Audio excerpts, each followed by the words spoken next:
Testing.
All right, quick test real quick. Can you guys hear me?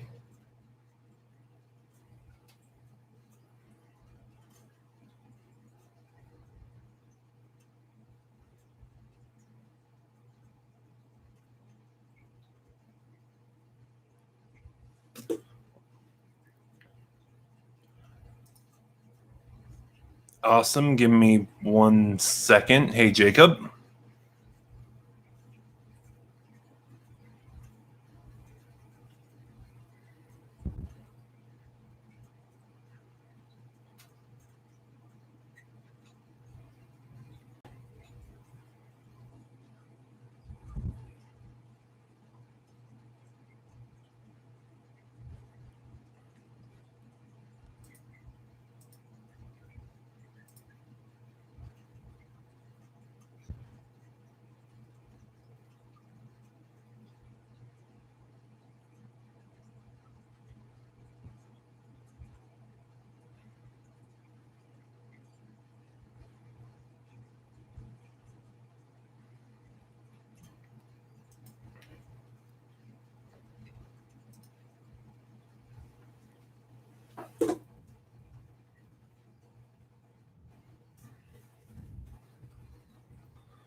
Just going to give it a couple minutes before we start, see if anyone else is coming.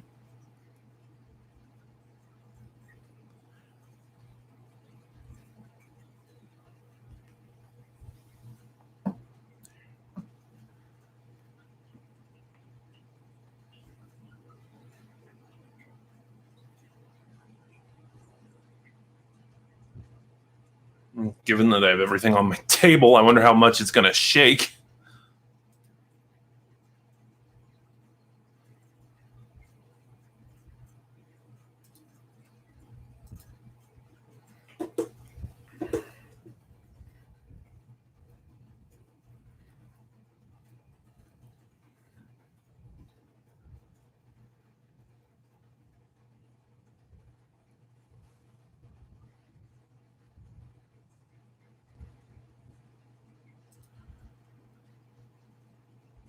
Hi, Alex.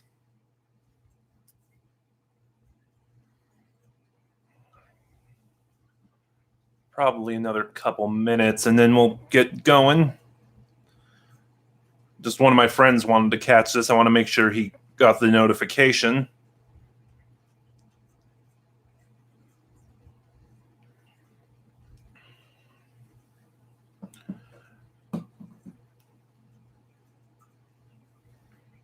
And real quick, too, can you guys hear my cooler? Because, yeah, I have that on right now because I live in the desert, and by 10:30 in the morning, it's already 100 degrees.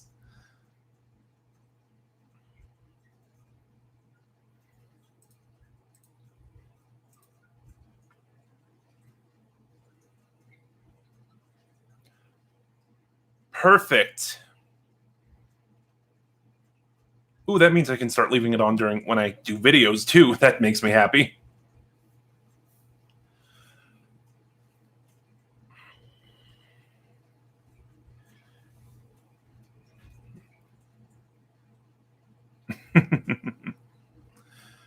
No worries, I do it all the time.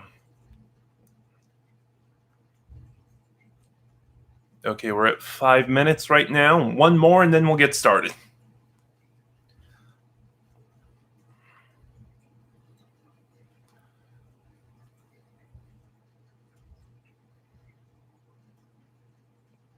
Yeah, you can see why this isn't a regular staple on my channel.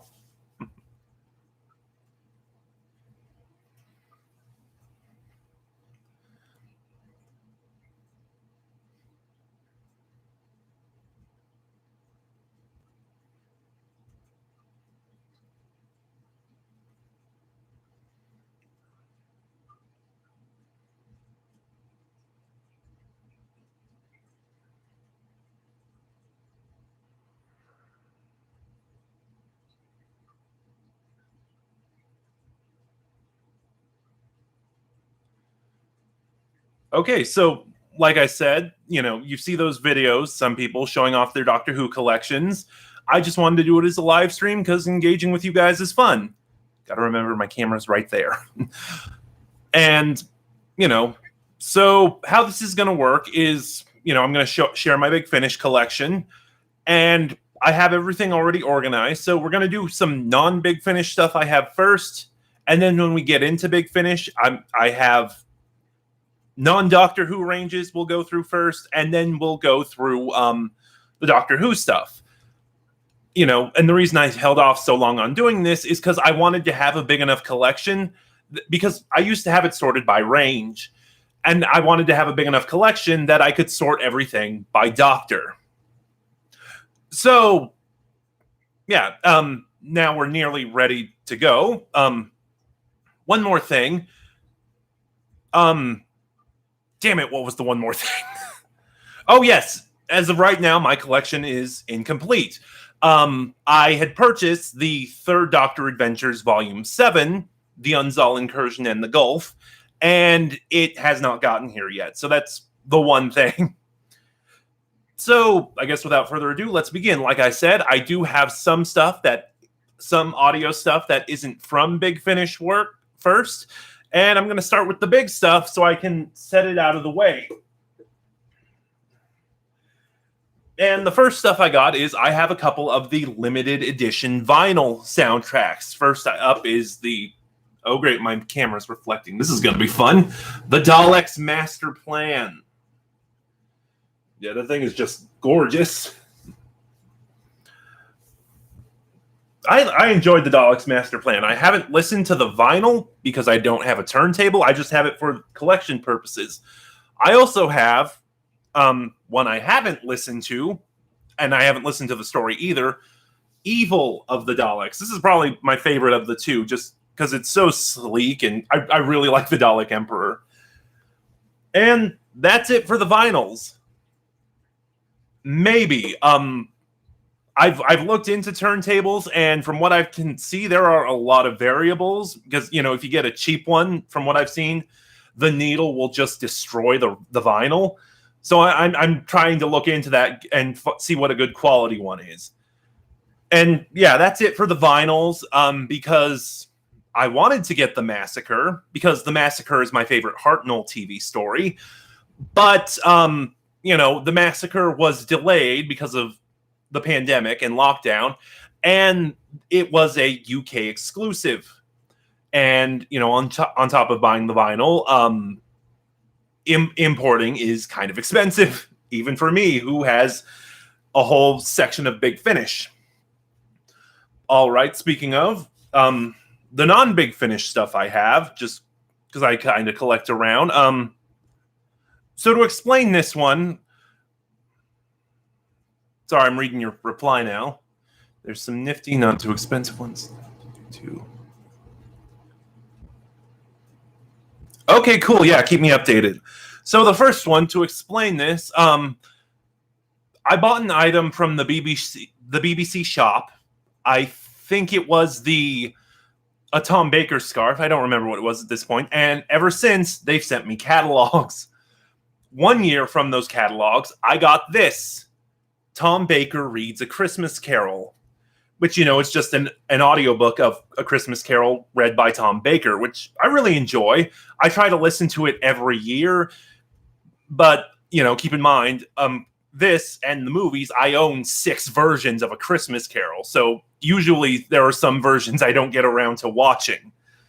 And I'm going to set that aside because I'm going to set the non-BF stuff at the very end. Next, let me see if I can, because I'm trying to figure out how to approach box sets as well.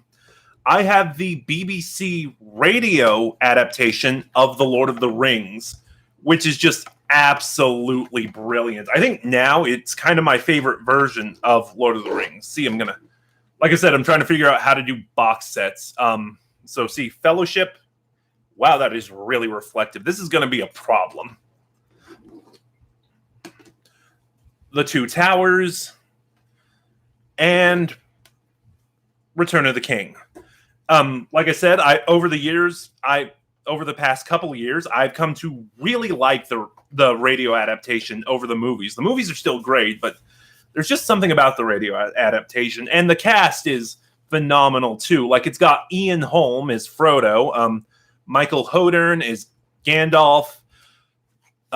Give me a second. I'm trying to remember everyone's names. David Collins is Legolas, who, doesn't have as expanded or fan servicey a role as he does in the movies. I'm forgetting their names, but the actors who voiced Gollum and Boromir in the Ralph Bakshi animated movie reprised their roles in the radio adaptation. And Bill Nighy is Samwise Gamgee. He was really good in this. I also have the National Public Radio version of the Star Wars trilogy. Ooh, cool. Prince Caspian. I'll have to look into that one. But yeah, I also have the NPR radio adaptation of the Star Wars trilogy. Basically, when the movies were coming out, George Lucas's old alma mater asked if they could adapt Star Wars for radio, and he said yes, and that's how it happened. It's kind of interesting. Star Wars, because this came out before Star Wars was renamed A New Hope, is really good. The Empire Strikes Back is really good. Return of the Jedi was awful, though. Like, it was really bad. If you're curious, I don't recommend it because it's out of print and it's ridiculous. Like, I got this at $40, and I think last time I looked, it went up like to $100. He only returned for Empire. So Anthony Daniels returned for all three to do C-3PO. Mark Hamill returned for Star Wars and Empire to do Luke Skywalker. And Billy D. Williams was only able to return for Empire. So with the exception of Anthony Daniels, Return of the Jedi has an entirely new cast. And there's also other names in it too, like Ed Asner plays Jabba the Hutt in Return of the Jedi, and John Lithgow played Yoda, which is a really interesting take. Like I said, don't hunt this down because the prices it's selling for right now are ridiculous, but I do believe someone uploaded the entire thing to YouTube, so it is available. Just gonna set these aside now so they're out of the way. I'm gonna stick those at the end of my collection, so right after I do the limited editions. So like I said, my collection, we're gonna do non-Doctor Who stuff first, and then we're gonna go through each of the Doctors that I have stuff for, and then spin-offs, and then we're going to end on the limited editions. So as far as the non-Doctor Who stuff goes, I only have 2 ranges: the Big Finish Classics, adaptations of classic literature, and Dark Shadow stuff. So we're going to start with the Big Finish Classics, and first up is Phantom of the Opera. God, the fact that everything is mirrored is really going to drive me up the wall.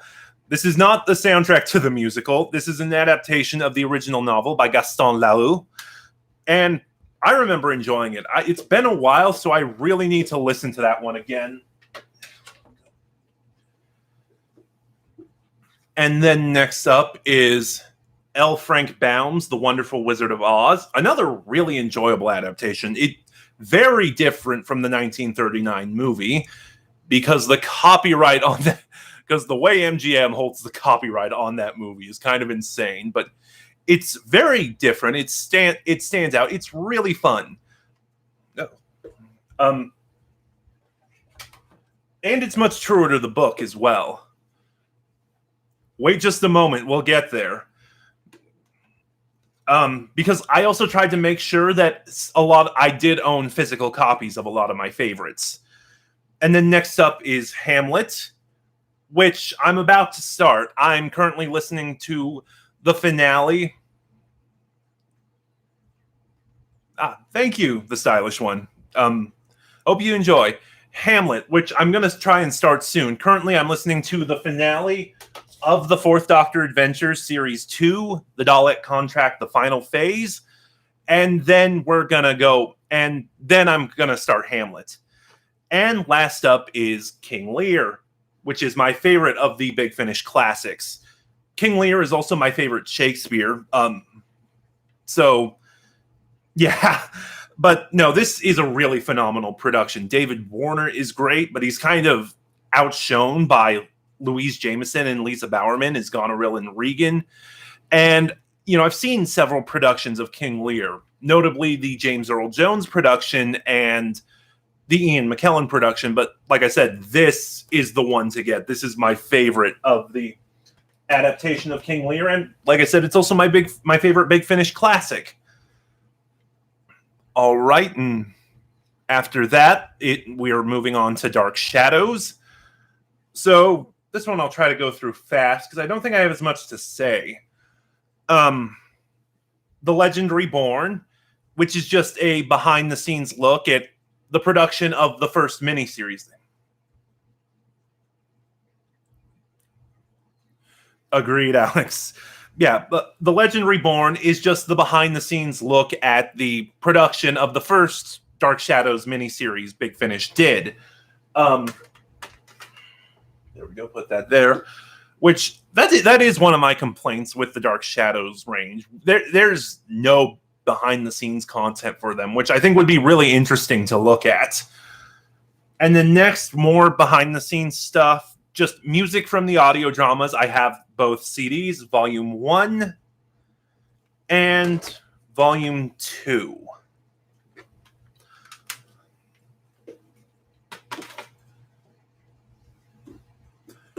And now we're actually getting into the actual audios themselves. The first one I have is Angelique's Descent, which this is an audiobook reading of the novel Laura Parker, Angelique's actress, wrote. It's abridged, so there are plot lines from the book.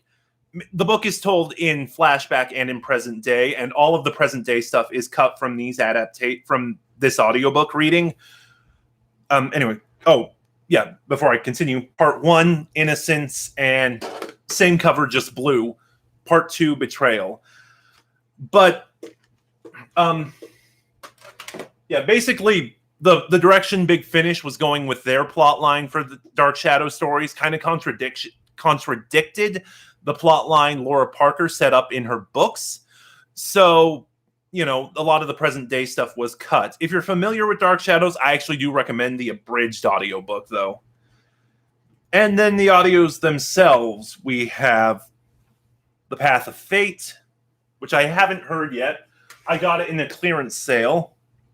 Actually, some of these I got in the clearance sale. Echoes of Insanity.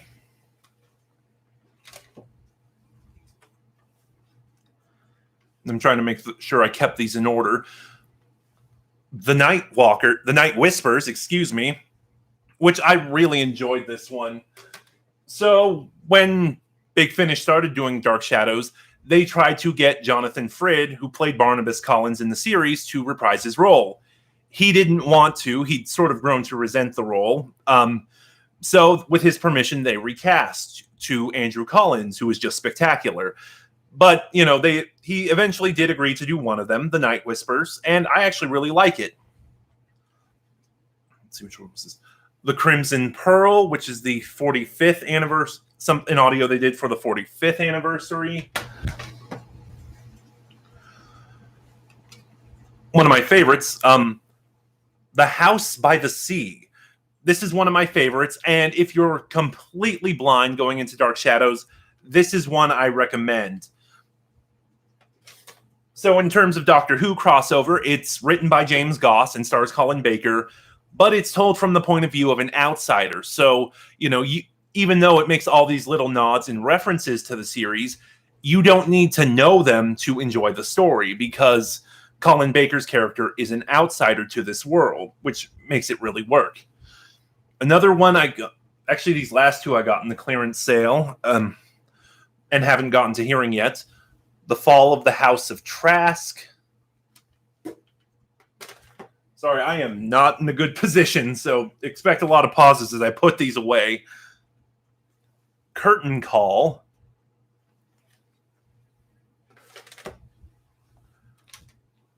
Blood and Fire, which, the Crimson Pearl was the 45th anniversary.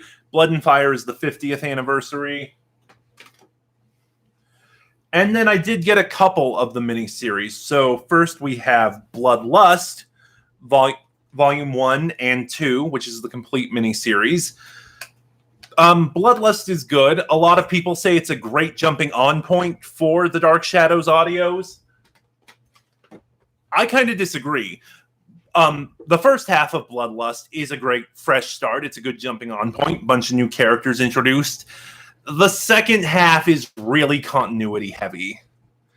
And then Bloodline, the follow-up miniseries, Volume 1, again, and Volume 2. And Bloodline constantly ties with The House by the Sea for my favorite Dark Shadows release.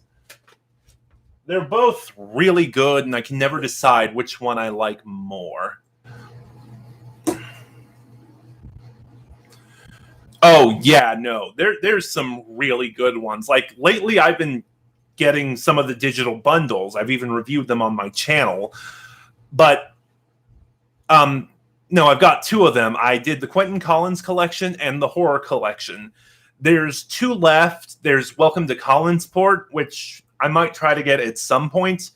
And then there is the Tony and Cassandra collection, which I probably won't get until I get through the Tony and Cassandra stuff in the series.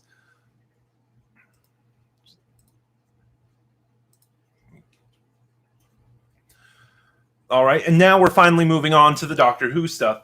Like I said, I have my collection rearranged by Doctor. Excuse me. And within each range, within each Doctor, I have it sorted by range. So for the most part, it's going to go Companion Chronicles, Lost Stories, whatever the major range for that Doctor is, be it the early adventures, the Fourth Doctor adventures, the main range, what have you.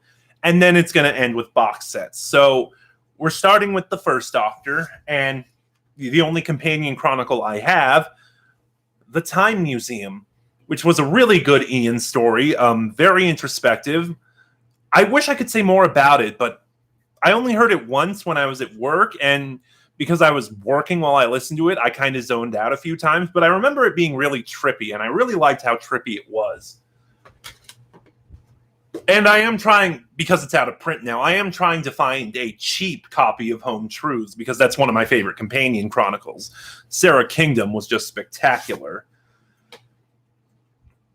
And then, now we're moving on to the Lost Stories. Again, I only have one of the Lost Stories. The First Doctor box set, which comes with two Lost Stories that I'll now show off here. We have Farewell Great Macedon, which is a six-parter about the TARDIS team's encounter with Alexander the Great, which this is really good. This is one of the masterpieces of Big Finish and the Lost Stories range. I really enjoyed this one. It's a six-parter, so because of the format of the box set, it's divided up. So that was part one. This is part two. I just wanted to show off the alternate covers. For the most part, most of the CDs will feature their alternate covers. Some of them won't, and I'll try to explain why when I get to them. But, just for example, I'm not a big fan of the Lost Story alternate covers. I just wanted to show it off. It's just something that bugs me personally. When I was in high school, I took an art class, And something my teacher told me that always stuck with me is, if you have the space, use it. And that's kind of why I don't like the Lost Stories alternate covers. This big white void just really bugs me. Anyway, Farewell Great Macedon Part 3, which is the final 2 episodes. And then the other Lost Story, or Lost Story, that came with the box set, The Fragile Yellow Arc of Fragrance, which isn't even actually a true Lost Story.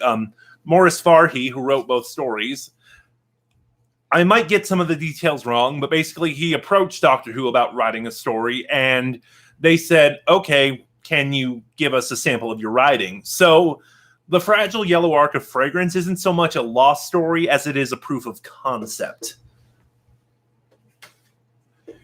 And then we're moving into... Oh, hang on.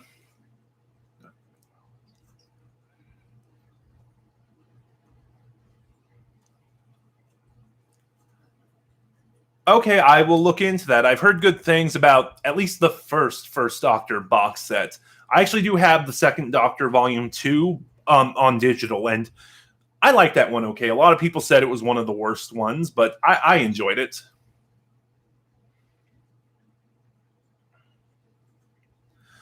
Yeah, and anyway, now with the First Doctor, we're moving to the early adventures, which is the main bulk of First Doctor content, and we have Domain of the Vord, which was really good. But then again, most of the early adventures are... I remember Stu Bagwell saying he didn't really like the Masters of Luxor. That, or... No, what he said was he saw why the Daleks was chosen over it. I haven't heard it myself, so I can't vouch for it personally. But yeah, early adventures... most of the early adventures are really good. There's only 1 or 2 I've heard that I don't really like. And that's the only Series 1 early adventure I own. Excuse me. The other the others I own are from Series 3 and Series 5. And that is the Ravelli Conspiracy, which is my friend Zach Rosenfeld's favorite First Doctor audio. And is really enjoyable.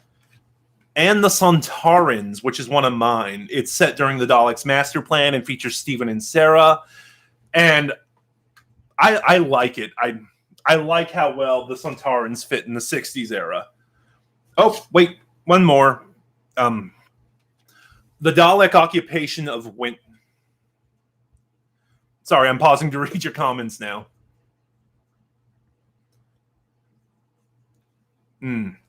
And the Dalek Occupation of Winter. This is probably my favorite Dalek story.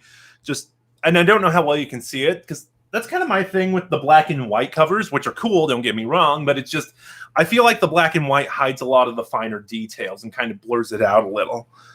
But the Dalek Occupation of Winter is, yes, it's probably my favorite Dalek story in any medium. It just, you know, like I've said with you guys in group chats and stuff, the Daleks tend to be oversimplified to just tanks. And what I really like about the Dalek Occupation of Winter is it shows them thinking and scheming. And like I said, we're ending on box sets for each Doctor. So that means with the First Doctor, we're ending with the First Doctor Adventures, which going to be a bit controversial here, maybe, depending on what circles you run in. The First Doctor Adventures, you know, the set starring David Bradley and the Adventure in Space and Time cast, are my favorite Big Finish First Doctor content. Like, I really enjoyed it in Adventure in Space and Time, and for the most part, I enjoyed David Bradley in Twice Upon a Time. You know, not everything was his fault. He just had to work with what they gave him. But, you know, if I were to rank the First Doctors, mostly, because I know there's one, John Wheeler, but I haven't heard his stuff. So anyway, if I were to rank the First Doctors, I would say William Hartnell is the best, obviously. Then David Bradley, Peter Purvis, William Russell, and Richard Herndl. Damn. So anyway, the First Doctor Adventures. I have Volume 1, and that set comes with the Destination Wars and the Great White Hurricane. Damn. The Great White Hurricane, which is a brilliant historical and honestly features some of the best side characters in a Doctor Who story. Like, whenever I think about the side characters and whether they work or not, I always compare them to the side characters in the Great White Hurricane. The early First Adventures 2 also came with a bonus making of disc. And what's cool about this first one, because I'm going to show this off, is it also has an alternate cover. I constantly go back and forth on which one I like more. Right now, I just have it set to the bonus disc because I really like the David Bradley sidebar.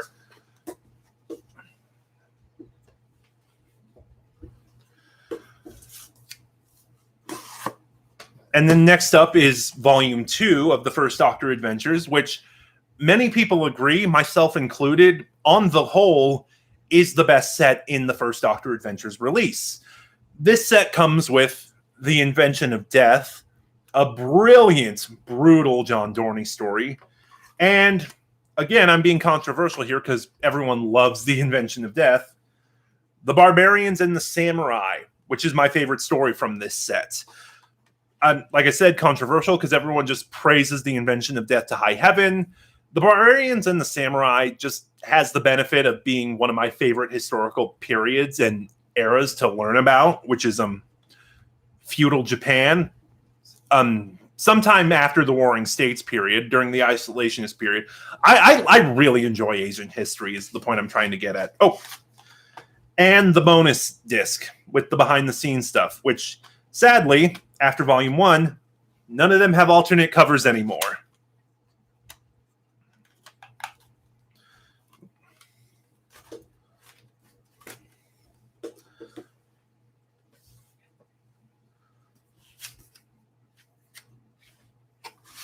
Yes, and the Barbarians and the Samurai, all of the main characters are also played, the side characters are also played by Asian actors, so there's that. And then the First Doctor Adventures Volume 3, which I'm not going to spend too much time on. But we have The Phoenicians, an okay historical. It's got some good moments, but I don't think it's as strong as the other historicals in the range. And TikTok World. TikTok World is my favorite First Doctor audio. I really love this story. The performances are great. The atmosphere is really good. And overall, really, the First Doctor Adventures Volume 3 are really what finally won me over to Claudia Grantis Susan. For me, personally, she was always the weak link of the 1DA's cast. And the behind-the-scenes disc again, which, after this, they stopped doing that. So,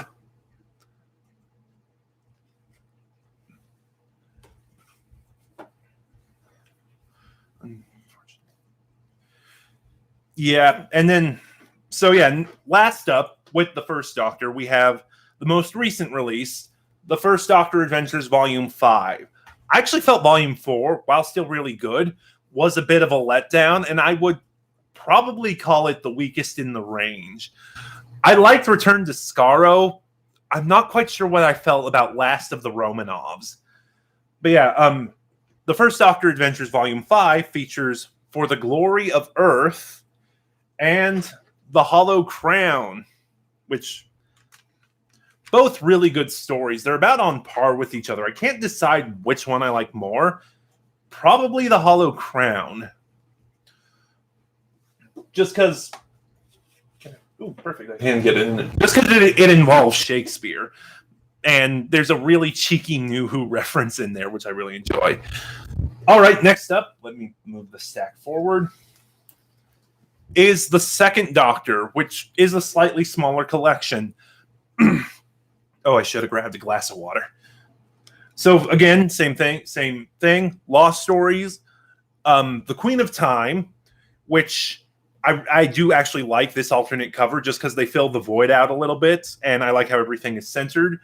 The Queen of Time is currently, upon reevaluation, because I just heard it, it's currently tied for my favorite Second Doctor audio. I don't know if it's going to overtake it, But, the Queen of Time basically runs on the premise of, what if the Celestial Toymaker was a good story? Because if you don't know me, the Celestial Toymaker is my least favorite Hartnell story. And I really should do a video on that. Hang on, something's out of order here, so I'm just fixing it real quick.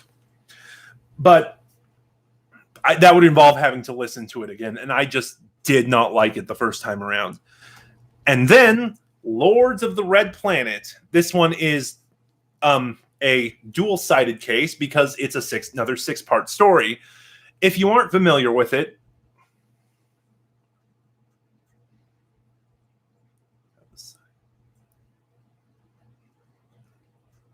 yeah, that is really weird, actually. I don't know what went into that. Which, okay, as I was saying, if you don't know the story of Lords of the Red Planet, which I recommend you check out, it's basically, well, it's also jokingly been called Genesis of the Ice Warriors. And then we're going to end here with the early adventures for the Second Doctor, which, again, I don't have as big a collection of, and that's The Forsaken, a really good early adventure that I actually think is really underrated.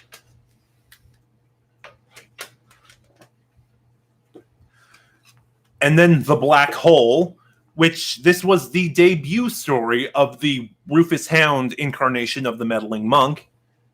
And currently, The Black Hole was formerly my favorite Second Doctor audio. Now it's tied with The Queen of Time. And that brings us to Series 6, and I don't know. Actually, let me rephrase that. Mostly, yes. I don't know how many 6-parters they've done, but I know I've heard 3 of them. Farewell, Great Macedon, which was brilliant. It's kind of a slow burn, but it's a very rewarding slow burn. Lords of the Red Planet, I remember having a really good pace. The only other one I know I've heard was The Foe from the Future, the 4th Doctor Lost story, and I thought it was fine. It just, when I heard it, it was just very in one ear, out the other. I wasn't very engaged. It's a good story, but I just didn't find it engaging.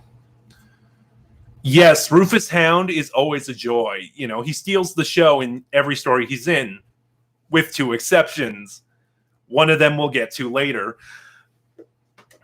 Oh, no, wait, I didn't share that one yet. Wow. But actually, speaking of that, the stylish one, my favorite monk, and I can't put why into words, it's just a gut feeling type of thing, but my favorite monk is still Graham Garden. Anyway, the final early Second Doctor audio I have, The Home Guard, one of the stories from Series 6, and just given what goes on in that story, that's all we'll say about that. And then we're on the Third Doctor. So, again, relatively small collection this time. I don't have his Lost story, the Mega. I've heard really mixed things about it, and to the point where it's like, okay, if I do decide to check it out, I'm just going to get it as a download. So, first things first, I have a couple of companion chronicles. First up, we have Old Soldiers, which is probably my favorite Third Doctor companion chronicle of the few I've heard. And it's mostly because it's the Brigadier. This was one of the audios Nicholas Courtney did before his passing, and he's a really good narrator, and his reading for the Third Doctor is really enjoyable too. And then I have The Last Post, which was Caroline John's final audio, and she gives it her all. This is a brilliant story, very tense, and her performance is just great. Speaking of on that, I have them all on their alternate logo, but I'm not a fan of the Pertwee alternate covers. I think it's just the shade of green. The introduction of one of Big Finish's most iconic original villains, the Scorchies. And now Joe is making a thing is stuck in my head. And I bet it's stuck in yours now, too. And that was it. Now we're on to the Third Doctor Adventures. Again, a small set because I am technically missing a release. But First, we have The Third Doctor Adventures Volume 4.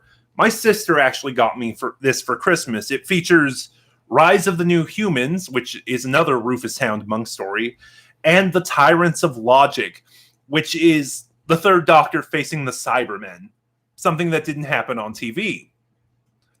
So, of course, the expanded universe never misses an opportunity to advertise it. The Third Doctor faces the Cybermen. I don't know why I did that as Carl Heisenberg, but yeah, for the longest time, The Tyrants of Logic was my favorite Third Doctor audio. And now, while I think of it, while I contemplate it, it is possibly tied with the Unzal incursion from Volume 7. Because, man, that story was great. And the Third Doctor Adventures. Yes, they did. The Bluetooth. That's another really good story. But they always advertise it, like it's the first time it's happening. I also kind of noticed there's this weird little trilogy of Third Doctor Cyberman stories with Big Finish. So, they did The Bluetooth, a companion chronicle with Liz, The Tyrants of Logic, a full cast, and then this year they're doing with Joe. I want to emphasize that. And then this year they're doing Scourge of the Cybermen, an audiobook with Sarah Jane. So it's like you have each distinct part of the Third Doctor era, and it's done each in a different range. Like I said, it creates this weird little trilogy. And yep, exactly. And now we're on the Fourth Doctor. Again, another small collection I have. Most of these are smaller collections. But I don't even have any companion chronicles or lost stories. I just have his two major ranges. Two series from his major ranges, the Fourth Doctor Adventures. I have, first up, Series 6. Series 6 was the first set Big Finish did, set during Season 18, Tom Baker's final season, which going to be kind of an odd one here, just of what I've watched so far. Season 18 is my favorite Tom Baker season, so of course I love Season 18 content. Season 18 is also my favorite Tom Baker costume. In fact, I actually hand-knitted that scarf. So, the Fourth Doctor Adventures Series 6. The Beast of Kravanos, which features Jago and Lightfoot. And so far, I started listening to Series 6, and then I put it on hiatus to listen to other things, and then I never revisited it. I have to fix that. Yes, Alex, that's right. The Eternal Battle, which features the Sontarans. Oh, and one more thing I should mention, too. Oh, that fell open while I'm fixing this.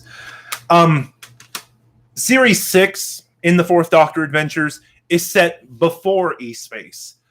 Last year, they did another Season 18 set, Series 9, that was actually set in E-Space. So that TARDIS team was the Doctor, Romana Dvoratra-Lundar, K9, and Adric. The Silent Scream, which is one of the ones I've heard good things about. And Discord's going on again. Hang on, let me mute that.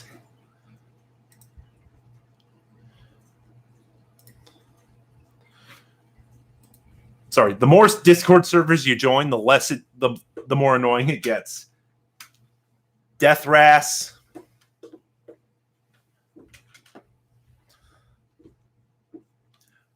The Haunting of Malkin Place. Although, yeah, one thing I will say, first of all, Subterranea. Yeah, the Season 18 credits are really ugly. They chose the worst possible shot of Tom Baker. Although from what I'd heard, that was also the only usable shot of Tom Baker, which sounds about on par for Tom Baker. The Mavellan Grave.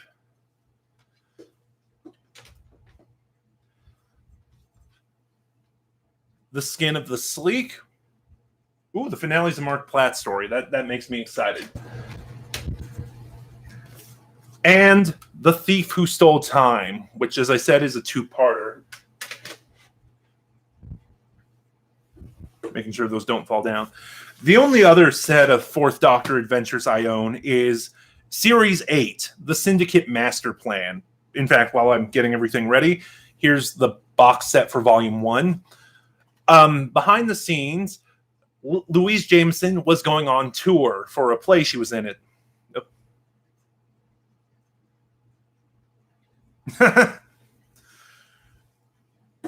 Yeah, we'll see what happens there. Anyway, behind the scenes for Series 8, Louise Jameson was going on tour in a play she was in, and she would be unavailable for recording. They only talk about what was going on with Louise. I don't know what was going on with Lala Ward. It was possible that was around the time she was moving to Hong Kong. So what they did is they created a new companion for the Fourth Doctor, Anne Kelso, played by Jane Slavin, which, if you're not familiar with the spoilers, I won't spoil here. You know what? Actually, it's been a couple years, and she's shown up in other things. Anne Kelso was a cover, and she's really Space Security Service agent Anya Kingdom, who is the niece of Brett Vion and Sarah Kingdom from the Daleks' Master Plan. And I'm just going to say this right now. My last ranking, when I thought about it, Anne Kelso, Anya Kingdom, is my second favorite companion. Anyway, the Fourth Doctor Adventure Series 8 features the Sinestron Kill,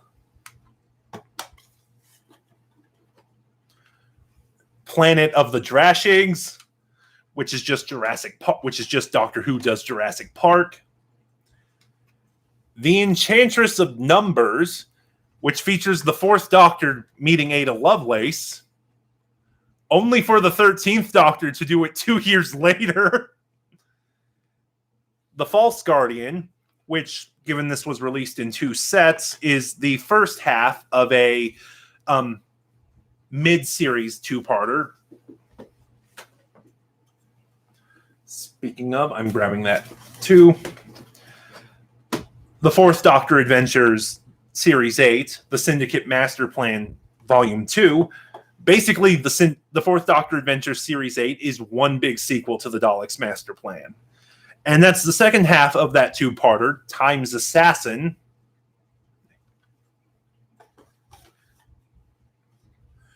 Fever Island, which is a hilarious send-up of James Bond stories. Like, I just recommend... Fever Island is a ton of fun, and I just recommend it for the farcical nature of the story. The Perfect Prisoners, Part 1.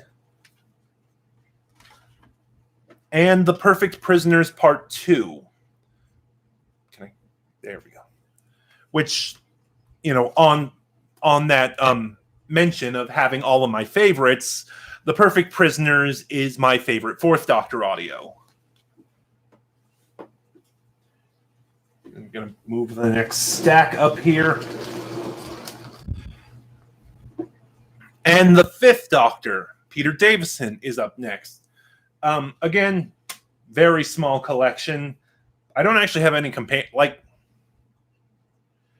Series 9 was mostly okay. Series 9 was the first set of stories where they went from the 2-parters they'd always been at Tom Baker's request, because that's how one of the ways they convinced him to do it. He said, I'm not a young man anymore. I can't do these full stories. Give me shorter stories and I'll do it. So from Series 1 to 8, most of the 40As were 2-parters. And then, at least that's what I'd heard. And then from Series 9 was the first set of stories they did as the full 4-parters. It was mostly okay. Purgatory 12 was good. Chase the Night was okay. It was... I have issues with Romana's characterization in Chase the Night. Planet of Witches was boring. And Quest of the Engineer was probably my favorite story in that set. Now, the Fifth Doctor. So, I only have one lost story, couple main ranges, and then a box set. So this will be really quick. I have The Elite, which people say is one of the best Fifth Doctor audios. And, after that, we're on to the main range. I actually hunted this one down after I heard it. Primeval. Primeval is my favorite Fifth Doctor audio. Peter Davison and Sarah Sutton give great performances. It's got a phenomenal villain in, I think his name is Jakandar. And it's got a really great premise where, because Primeval is set on ancient Traken, long before the Keeper of Traken and long before it was destroyed. And it features this premise of, to the audience, this is a sci-fi story, but from the point of view of the companions, it's a pure historical, which they've only done one other time, I think, in the early adventures. What was that story called? I wasn't a big fan of it, but well, I'm sure it'll come back to me. Now we're on to the main range, which let me just check a date real quick.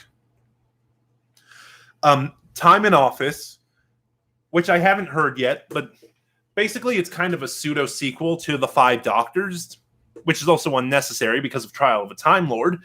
But basically, the Time Lords call the Doctor back and have him serve his term as president. I was really interested in Time in Office because one of the things I heard is that was one of the best releases of the 2017 main range. So anyway, from there we have, and I actually have enough 5th, 6th, and 7th Doctor, I think 7th Doctor content, that I actually have a few main range trilogy.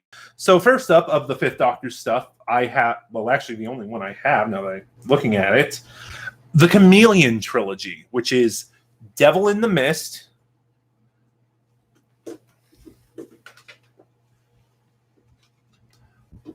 Black Thursday Power Game,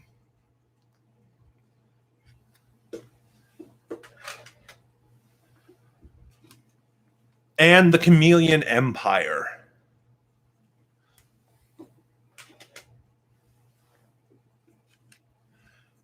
And then I have Warzone Conversion, which once again features the return of David Banks as the cyber leader. And I only got that because he was so good in Hour of the Cybermen. And then the last thing I have is, even though it is an anthology, I have Big Finish's only 8-parter, Shadow of the Daleks, Part 1 and Part 2, which also in all the ads, Big Finish boasted that the 5th Doctor was going to meet the Russell T Davies Time War Daleks, which, Alex, that is partially where I got that idea from. And then, oh great, the discs are all stuck. Hang on.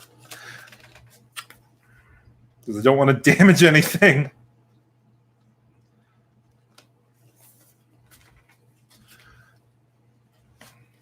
There we go. We're going to conclude the 5th Doctor with the 5th Doctor box set, which has 2 phenomenal stories in it. It features Psychodrome, which is Part 1. Part 2. Got to remember my computer is mirrored. Iterations of I, which I thought was the best story in this set, even though they're both really strong stories, but I really enjoyed Iterations of I. I think if I were to rank them, which I'm not going to, Iterations of I would probably make my top 5 favorite 5th Doctor audios. And there is Part 2 of it.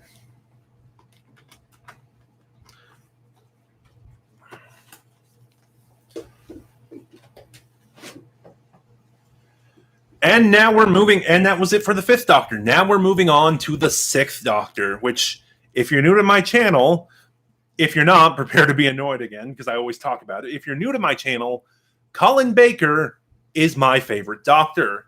So because of that, the 6th Doctor audios are the biggest part of my collection.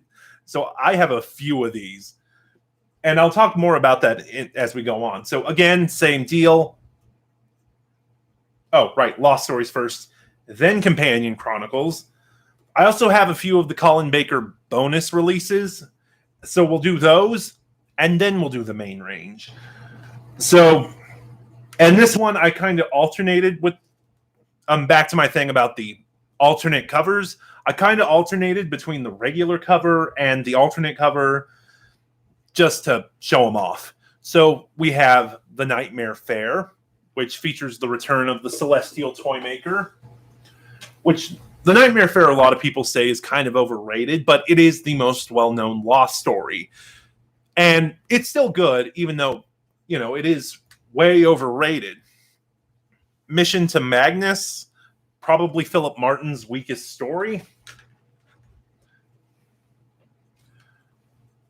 Leviathan, which I really enjoyed.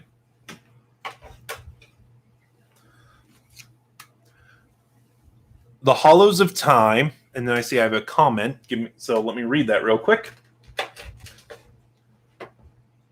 And then we filled out the shelf, so we're going to start another shelf.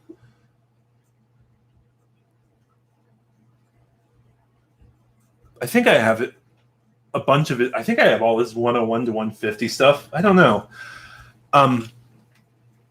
Paradise 5, which actually, interesting enough, Paradise 5 is a Lost Trial of a Time Lord story, but with how they were doing Series 1 of the Lost stories, which was all the Colin Baker stuff, they dropped the trial subplot and swapped out Mel for Perry, because Paradise 5 was originally going to be Mel's introduction story. Also, Paradise 5 features Alex McQueen before he was the Master. Point of Entry. By the way, while I'm doing this, with the exception of The Ultimate Evil, which was not good, I own all the Colin Baker Lost stories. The Song of Megaptera.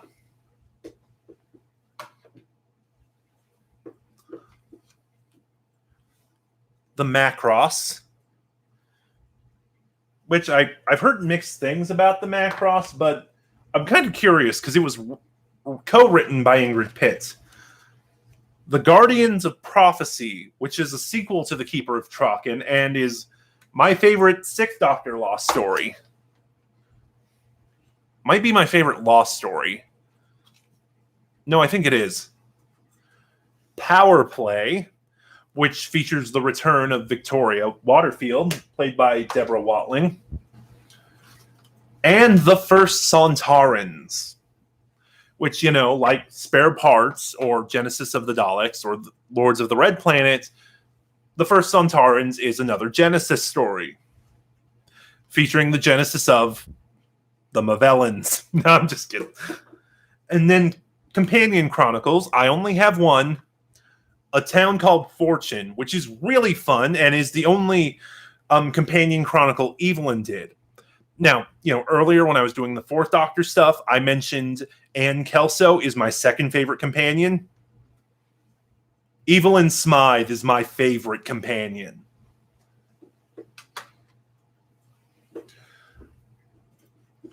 All right, now we're on to the special releases.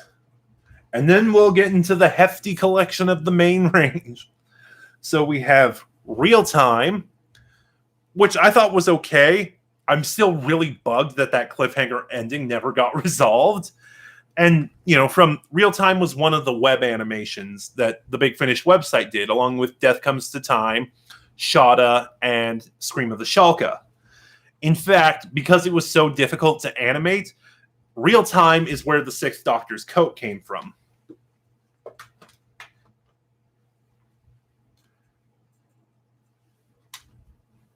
Trial of the Valyard, which was a really good Valyard story, and Linda Bellingham's final performance as the Inquisitor, who's one of my favorite Time Lords. And then the final special release I have before we jump into the main range is kind of perfect because the special releases, yes, it was indeed. She was so good in that story. And then the final release of the main range I have is I'm putting here because it was numbered differently. As far as numbering goes, all of the numbering for the special releases was done with Roman numerals, except for this one. This is release 33.5, and a great transition into the main range, The Maltese Penguin. One of only 2 Frobisher audios Big Finish did. And they're both really great, so I don't know why they don't do more. Oh, right, because the Holy Terror didn't sell well initially. And then starting us off, I'm going to bring the next stack over real quick. There we go. Jubilee. Of course, the famous Jubilee. I don't really think I need to say anything. It's brilliant. And actually, fun fact, I only got this a couple years ago. New, unopened, for $15 USD. So I really lucked out there. And then going on from there, the Wormery, which features Iris Wildtime and is a contender for my favorite Sixth Doctor audio. Again, like the second and third Doctors, this is something my thoughts are changing on currently. Arrangements for War, which is just absolutely devastating and heartbreaking. Medicinal Purposes, which features a young actor, you might have heard of him, called David Tennant. The Juggernauts, which is a really good Davros audio, really good Mel audio. I love Mel on Big Finish.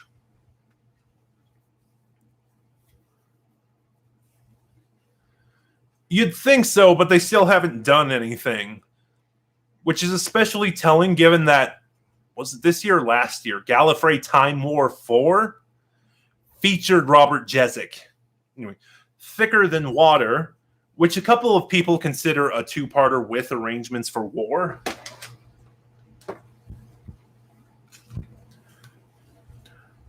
Peer Pressure. Like I said, all the ones that I could find and got while they were in print, I have all of the Evelyn audios. Again, favorite companion. The Nowhere Place. Gonna stop to talk about this one. So, for some odd reason, The Nowhere Place had two different covers. When I got it, because I got this on when it moved to clearance and out of stock, I got this cover with the train on it. Having seen the covers back to back, though, I found I really liked the alternate cover more. I used to call this the vault door cover, but given that the story features trains, I think that's a boxcar. And like I said, I just hunted it down because I like this alternate cover so much more. I think it's the colors.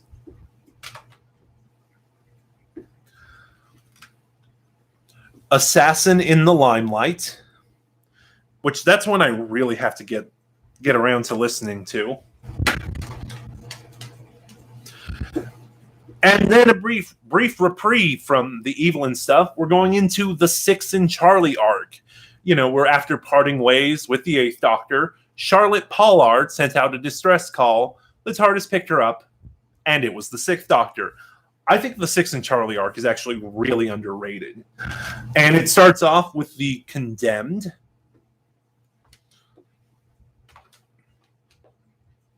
I actually also on my channel, I think it's a playlist, reviewed the entire Six and Charlie arc, except for the two stories that came in other box sets, in The Last Adventure and Legacy of Time. The Doomwood Curse, which, yeah. So I'm gonna go through the Six and Charlie arc really fast because I already talked about it. Brotherhood of the Daleks, which is very weird. It's a main range release and it's a 5-parter.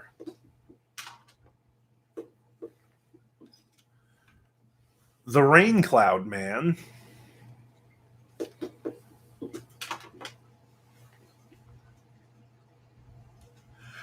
And then the Six and Charlie arc ends, of course, with the Mila trilogy, which, of all of Big Finish's main range trilogy, I think the Mila trilogy is really underrated. Starting with Patient Zero. Yeah, and with the Wormery, Patient Zero is tied for my favorite Sixth Doctor audio. I really like Patient Zero. Paper Cuts, which is also a great expansion on the Draconians and their lore and homeworld and stuff. And it ends with Blue Forgotten Planet.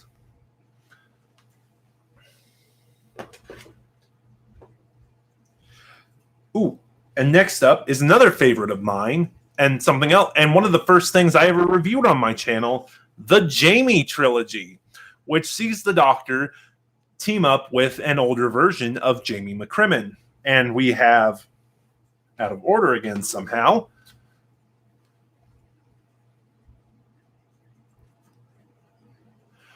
I believe episodes 4 and 5 were both 15 minutes. So instead of them being full half-hour episodes, they were chopped in half.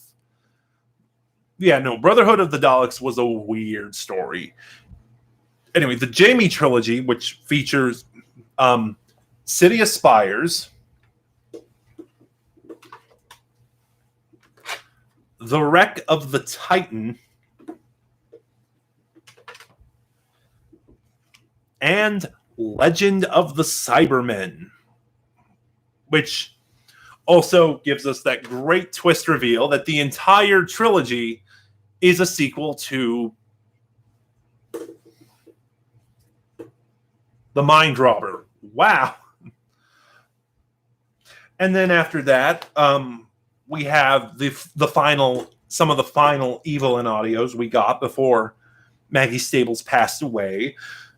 The Crimes of Thomas Brewster, which everyone praises, so I really need to get that. But I really need to get that. But I think there's a fifth Doctor Thomas Brewster trilogy I need to hear first. The Feast of Axos,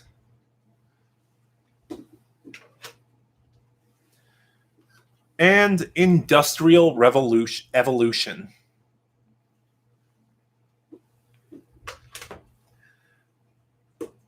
And then, not counting Business Unusual, because I've never read it, we have Mel's introduction story, and one of the most unique multi-Doctor stories in the Doctor Who canon, The Wrong Doctors.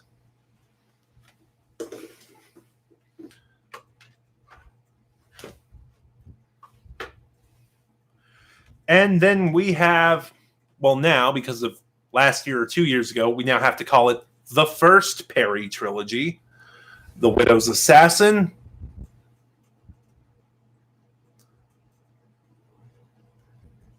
oh no, D.I. Menzies totally counts.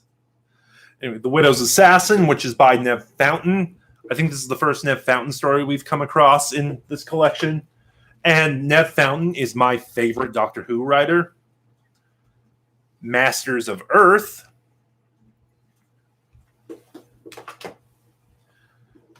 and The Ronnie Elite, which, was going to be the return of Kate O'Mara, who unfortunately passed away.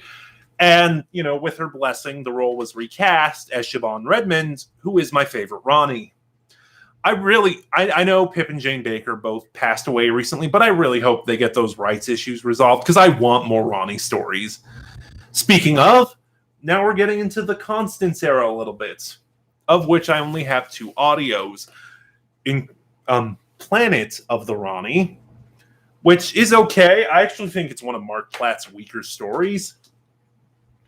And Order of the Daleks, which it's funny, around the time I first heard this, Resolution was coming out, and there are a lot of similarities between Order of the Daleks and Revolution.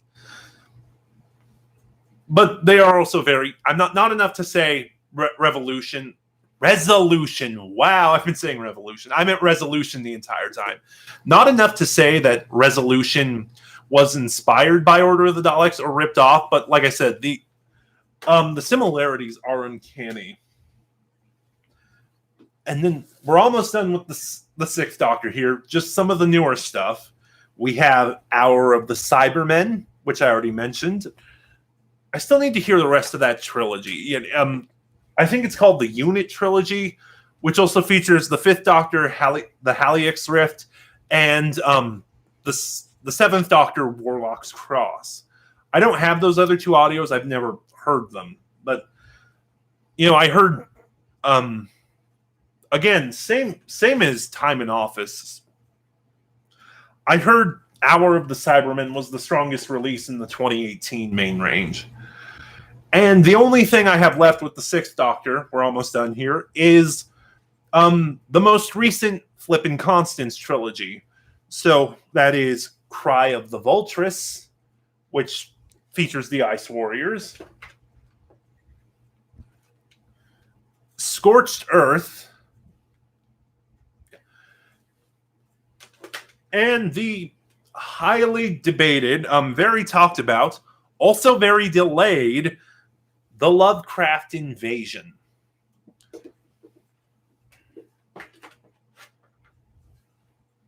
And, now that I'm kind of moving my bigger reviews to once a month, I may finally have time to listen to some of these. Speaking of course, like I said, we close out with box sets, of which I only have one, technically. Wait for it. The Sixth Doctor and Perry, Volume 1. Which I just got to share this too. I actually have the case, excuse me again, flipped to its alternate cover. And minus the fact it's curved, it's the Davison logo. Like, it's done in the Davison bluish white. I guess the purple didn't quite work with that cover, so.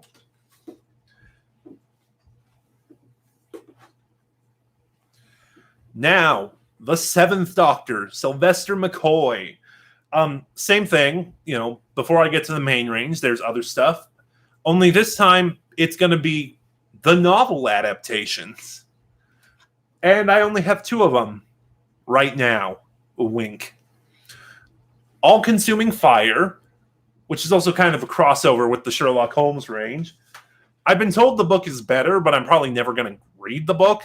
Like I told Jacob the last time he talked about it, the only way you'll convince me to get the Virgin New Adventures is if they get reprinted. I'm not hunting them down. And I think I've got all of the ones I think I'm going to read at the moment. Anyway, my collection of Seventh Doctor novel adaptations for right now ends with Original Sin.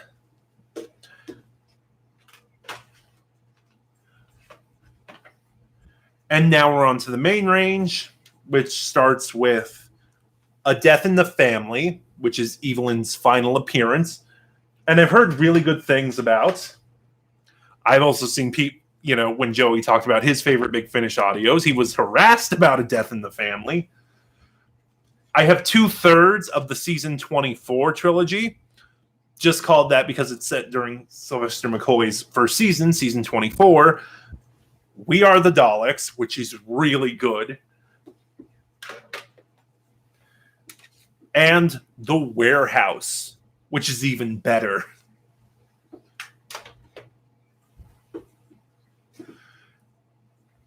And then, again, we have the return of Iris Wildtime with Muse of Fire, which is great. It was fun. I kind of have an issue with the Seventh Doctor in that story.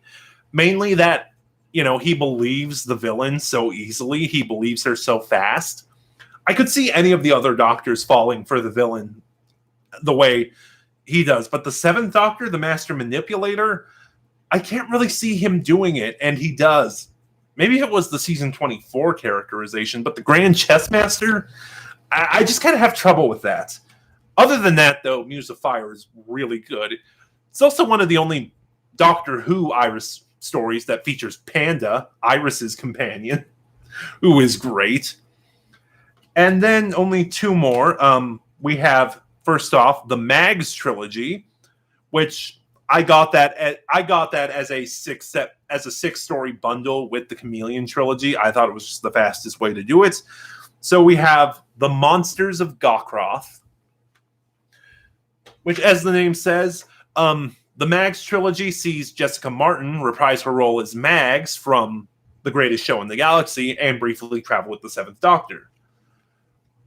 The Moons of Volpana. Whoops, I did not change.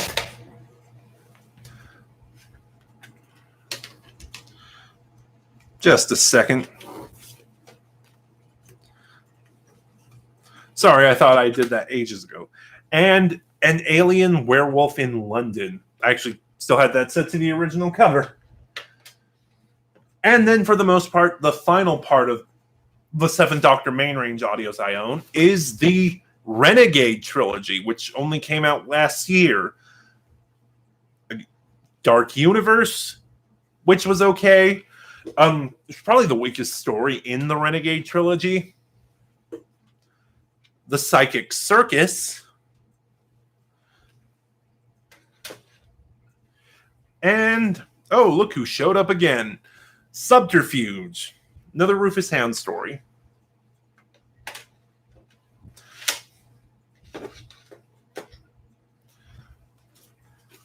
And we're ending on another 7th Doctor box set. Even though it's not sold under the 7th Doctor, it's sold under Unit Dominion, which features the debut of the Reborn Master, as played by Alex McQueen. So, this one's going to be really simple. We have it. Unit Dominion also features Elizabeth Klein, who is great in this, and Rain, a companion introduced in the 7th Doctor Lost Stories. And then when she was used here, Andrew Cartmel, was it Andrew Cartmel? I think it was, got so mad that he said Big Finish can never use Rain again. So yeah, Unit Dominion, we have part 1, part 2. Also on the Rain thing, I don't remember what it was. I've heard 2 conflicting accounts, both leading to the same result. I heard it was either he did not like Unit Dominion or they did not get his permission to use Rain for Unit Dominion. Part 3 and part 4. And that about does it for the 7th Doctor. Let me move the next stack over. Boy, this is going to start getting harder and harder because the stacks are getting further away from me. Now we're on to the 8th Doctor. And starting up, again, special releases. This was the first Big Finish thing I ever got. And, and this is what got me into Big Finish. Shada. This is a retelling of the famous 4th Doctor story, which they recently finished by animating. But honestly, the 8th Doctor version of Shada is my favorite. Watching Shada, I think it has a lot of pacing issues. There are a lot of sequences that I feel go on way too long and just kind of drag, whereas the pacing of the 8th Doctor version is really brisk. It moves really nicely. I never get bored listening to it. Also, Andrew Sachs is a better Skagra than Christopher Neame was. Now we're on to the main range, which this will be really quick. We have Seasons of Fear. Yep. Now, question, is it also your favorite version of Shada? And while I wait for that, because of latency, Seasons of Fear, which is my favorite 8th Doctor audio. Also a good redemption story for a returning villain. I don't mean redemption as the villain turns good. I mean redemption as it's used better than... Yep. I mean redemption as the villain in Seasons of Fear is used better than it was in its TV story. Now, aside from Seasons of Fear, the only main range 8th Doctor stuff I own is the Mary Shelley trilogy, which features the Silver Turk, which is really good. It's considered one of the great Big Finish stories, one of the great Cyberman stories. I just think it's a little overrated.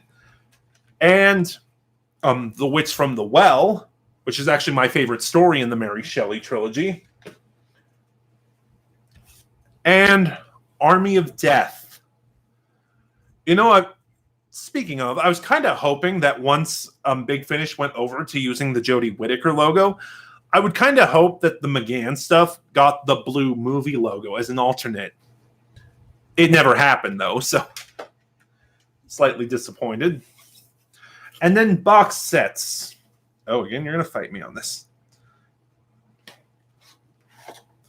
I only have 2 8th Doctor box sets, both more of his recent stuff. I have Ravenous 4, which, I just enjoyed Ravenous so much. It's the only 8th Doctor story arc I've heard. But yeah, Ravenous 4 is obviously the shining moment for Ravenous, which features Whispers.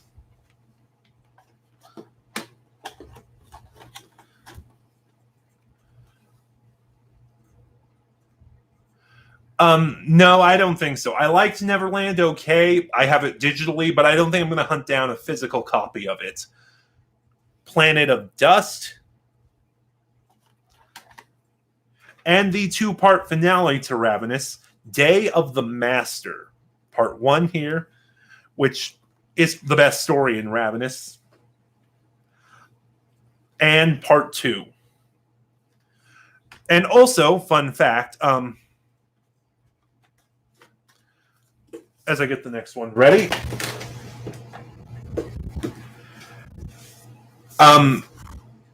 Earlier this year, I think it was, earlier this year, a young man by the name of Joshua Griggs messaged me. He said he wanted to try out doing an impression of the McQueen Master, so he wrote a little story to do it and asked me to play the War Master. And this story was called The Restoration of the Master, which is just a little appendix. No, not appendix. A little epilogue to Day of the Master, which, search for it on YouTube, Restoration of the Master, and listen to it. It's really good. It was a fun time, and it's a really good story. Oh, almost forgot. The last 8th Doctor box set I have, The 8th Doctor, The Time War, Volume 3. I've heard mixed things about the Time War series, but the reason I got this one is because it features the Valeyard, who is my favorite Doctor Who villain. So, and that's kind of something I've been wanting to see for a long time, actually. I want to see the Valeyard pit against other Doctors than just the 6th Doctor. So that's kind of what compelled me to seek this out. So first of all, with Time War 3, we have State of Bliss. Ooh, Anjali Mohindra is in this. Which a lot of people really complained, did not like State of Bliss. Having not heard Time War 1 in Starship of Theseus, I actually think State of Bliss is a really great introduction to, yes, Jaston and McCoy. Oh my God. Especially because my headcanon is, with the girl who died, the Doctor having some control over how he regenerates. My headcanon is the 6th Doctor chose to regenerate into the 7th Doctor to kind of prove the Valeyard wrong, to prove an incarnation of the Doctor like that can exist and still retain a sense of morality. Anyway, State of Bliss. I thought it was a good introduction to the character of Bliss, being this is the only Time War set I've heard. The Famished Lands, which is really bleak. Sorry. Fugitive in Time, which was a really good chase story. I wish I could remember more about it. I need to listen. This is another set I need to listen to. And of course, the best story in this set, and one that for its name gets kind of mocked, The War Valeyard. But yeah, I definitely want to hear more of the Time War stuff. I heard Time War 2 with the 12, another incarnation of the Integer, of the 11, or the Integer, as I call that Time Lord as a whole. But yeah, I really want to hear Time War 2 for the 12, and I heard Time War 4 is really good. So now we're on to the New Who Doctors.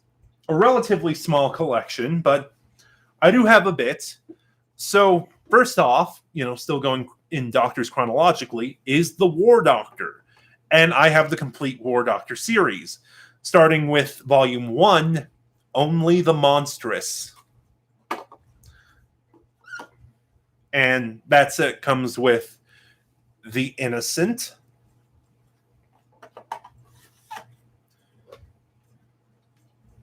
The Thousand Worlds, and The Heart of the Battle.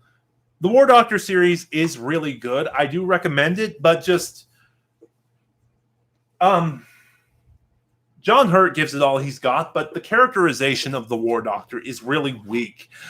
Despite this whole arc he has of renouncing his name because he no longer feels like like the Doctor, and then of course through the events of Day of the Doctor learning to accept it again, he's written just like very generic Doctor, and none of his actions really warrant, the Doctor feeling like he's lost the sense of meaning his name brings. But it's still a good series, and John Hurt is still really good in it, given this is some of his final work. Anyway, moving on, we have The War Doctor Volume 2, Infernal Devices, which is all about various weapons of mass destruction. Legion of the Lost, which features David Warner, and I enjoy quite a bit. A Thing of Guile, and The Never When, which the Never When is the kind of story the entire Time War should have been like that, because wow, what happens in that story.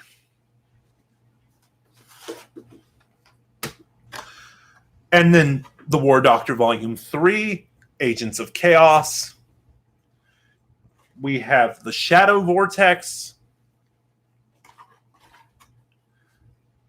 The Eternity Cage, which, with a story like this, remind me why the Sontarans weren't allowed to play in the Time War, besides smug Time Lord and Dalek superiority.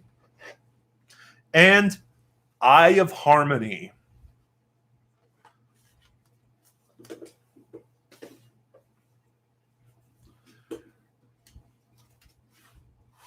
Which, of course, leads us into the final War Doctor set, Casualties of War, which this is actually my favorite set in the Fourth Doctor, in the War Doctor range. And we've got Pretty Lies, The Lady of Obsidian, which is my favorite War Doctor audio. Just the performance Louise Jameson gives in The Lady of Obsidian is haunting. It's brilliant. And The Enigma Dimension.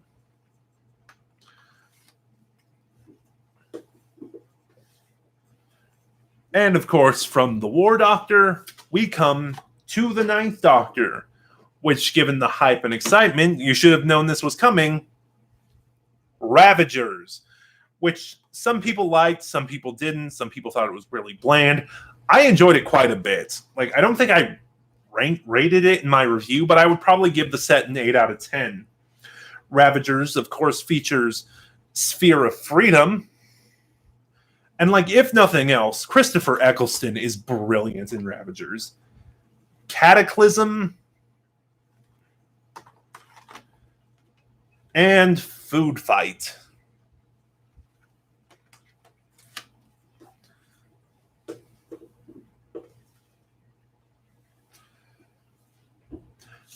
Only one 10th Doctor audio. We have Expiry Dating, which is from the 10th Doctor Never Song, which I also reviewed. And this is my favorite 10th Doctor audio. I really like the unique format of it. David Tennant and Alex Kingston have remarkable chemistry together, much more so than they did in Silence in the Library and Forest of the Dead. And they were okay in that. And just, that's kind of all I have to say about it, really. And the final, the final New Who Doctor set I own, the 12th Doctor Chronicles. This is the only Chronicles release I've ever heard. I enjoyed it quite a bit. I kind of want to check out some of the other ones just because I really like the audiobooks, which is, by the way, I'm still really mad that the 11th Doctor Chronicles Volume 2 are moving from audiobook to full cast. But so I probably won't get it, but I kind of want to check out some of the other Chronicles stuff. Okay, so that's it for the main Doctor content, almost. Like, now we're moving on to multi-Doctor stories. So yeah, the kind of order I had with going from the Doctors and having them sorted by ranges, Lost Stories, Companion Chronicles, their main range, that's gone out the door, kind of. I tried to keep things in some form of order, but it didn't work. So without any further ado, let's just get right into the multi-Doctor stuff, starting with Daughter of the Gods, which features the first and second Doctor, and was a good 5th anniversary celebration of the early Adventures range. Daughter of the Gods is written by David K. Barnes, who also wrote The Dalek Occupation of Winter. And Daughter of the Gods is just as good. Also, on the multi-doctor front, we have The End of the Beginning, the final release in the main range. I'm just going to show it. So, one of the cute things they did is the alternate cover is done like an early main range release. I would have this one switched to the alternate cover, but just to match with the other stuff I have on the alternate cover, but I have switched to their alternate covers, but I'm not a fan of this alternate cover. Like, I like the way the cast is done. I like the way the logo and title is done. The cover itself has this sort of artificial wear on it. It looks worn down, and it just doesn't look good. I don't think the wear looks good.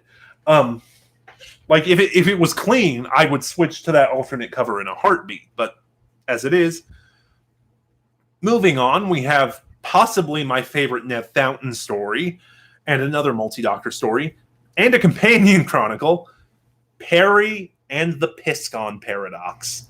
This story is brutal. Like, it starts off as a fun little adventure, but with Perry and the Fifth Doctor right before the Caves of Androzani.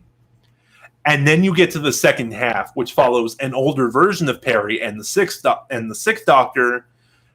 And oh my God, the feels. It's one of the few Doctor Who stories that kind of makes me cry.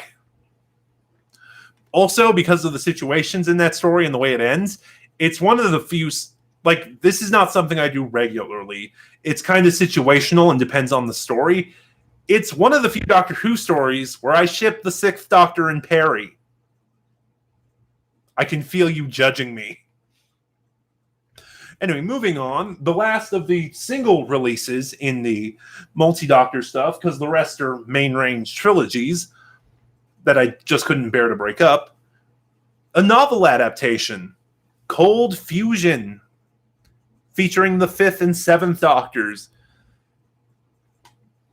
And see, I knew someone would get that. I knew someone would react to that. Cold Fusion is also great. I think it might be the best of the Missing Adventure. The Missing Adventures novel adaptations, because they did, I think the novel adaptations did 7 new adventures, and I know for certain they did 4 missing adventures. All right, grabbing the next stack. Now we're on to the main range story arcs that, I couldn't bear to break up, so I'm counting them as multi-doctor trilogies.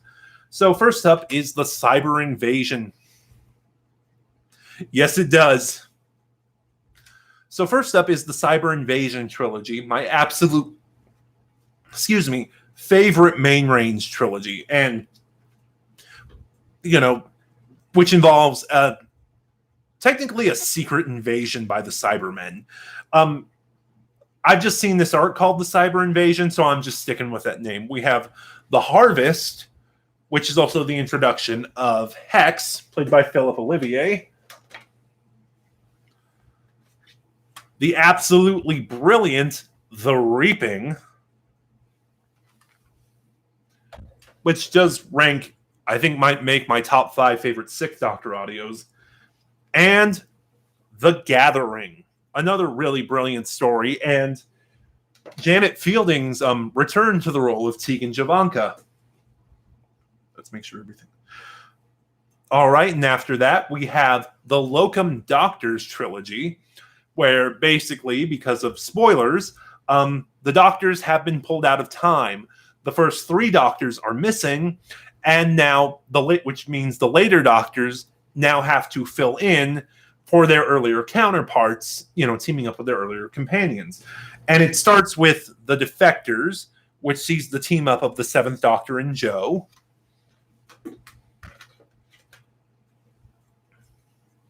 Last of the Cybermen, which once again, after Legend of the Cybermen, go figure, sees the 6th Doctor teaming up with Jamie and Zoe. And then my favorite story in the Locum Doctors trilogy, The Secret History, which sees the Fifth Doctor team up with Stephen and Vicky. And then before we get to some multi-Doctor box sets, the last main range trilogy we have, which I also covered this year, is the Master Trilogy. And You Will Obey Me, which sees Peter Davison and Jeffrey Beavers. Vampire of the Mind, which sees Colin Baker and Alex McQueen. And my favorite of this trilogy, The Two Masters, which sees Sylvester McCoy with Jeffrey Beavers and Alex McQueen. Now we're almost done with the multi-Doctor stuff here, just a couple more.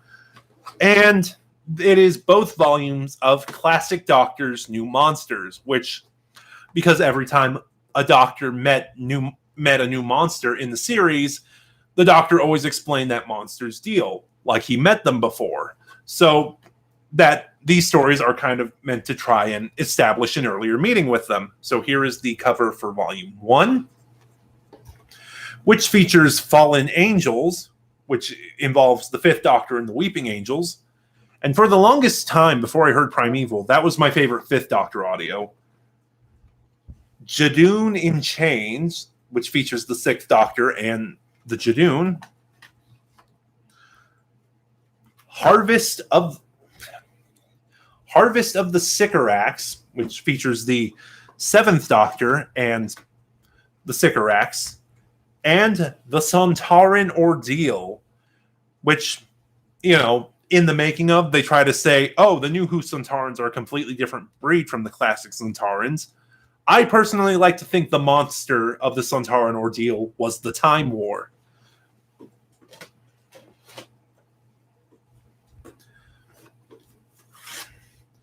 And then, of course, Classic Doctor's New Monsters Volume 2. And here we have Night of the Vashta Nerada, which, like Planet of the Drashigs, is just Doctor Who does Jurassic Park, but much, much better. Empire of the Rachnos. Probably the weakest story in the set for me. The Carrionite Curse, which features the Sixth Doctor and the Carrionites, and is probably my favorite story in this set. And a sequel, Day of the Vashta Nerada, which also features a returning companion, which is unusual for these sets, in Cardinal Alistra. And I think that, looking where I'm at, I think that about does it for multi-Doctor sets. So now we're kind of onto the spin-off material, mostly.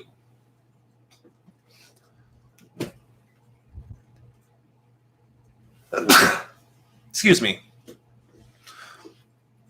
So starting off, we do have some more Doctor material. I wanted to do all the Doctors first, and then get into the non-Doctor stuff. I think the vinyls are going to be in the way, but we'll see what happens. So, first up, we have Doctor Who Unbound.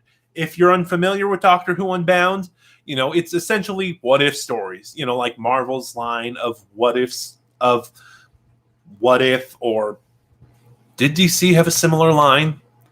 I know Star Wars did. I forget what that comic series was called. But yeah, they're basically non-canon what-if stories that look at various alternate situations the Doctor could have been placed in, like Ald Mortality. What if the Doctor never left Gallifrey? This features one of the original contenders for the first Doctor, Jeffrey Baildon. And also, I want to say that Ald Mortality, as far as recurring writers go, is my favorite Mark Platt story. Because I'm never going to read Lung Barrow.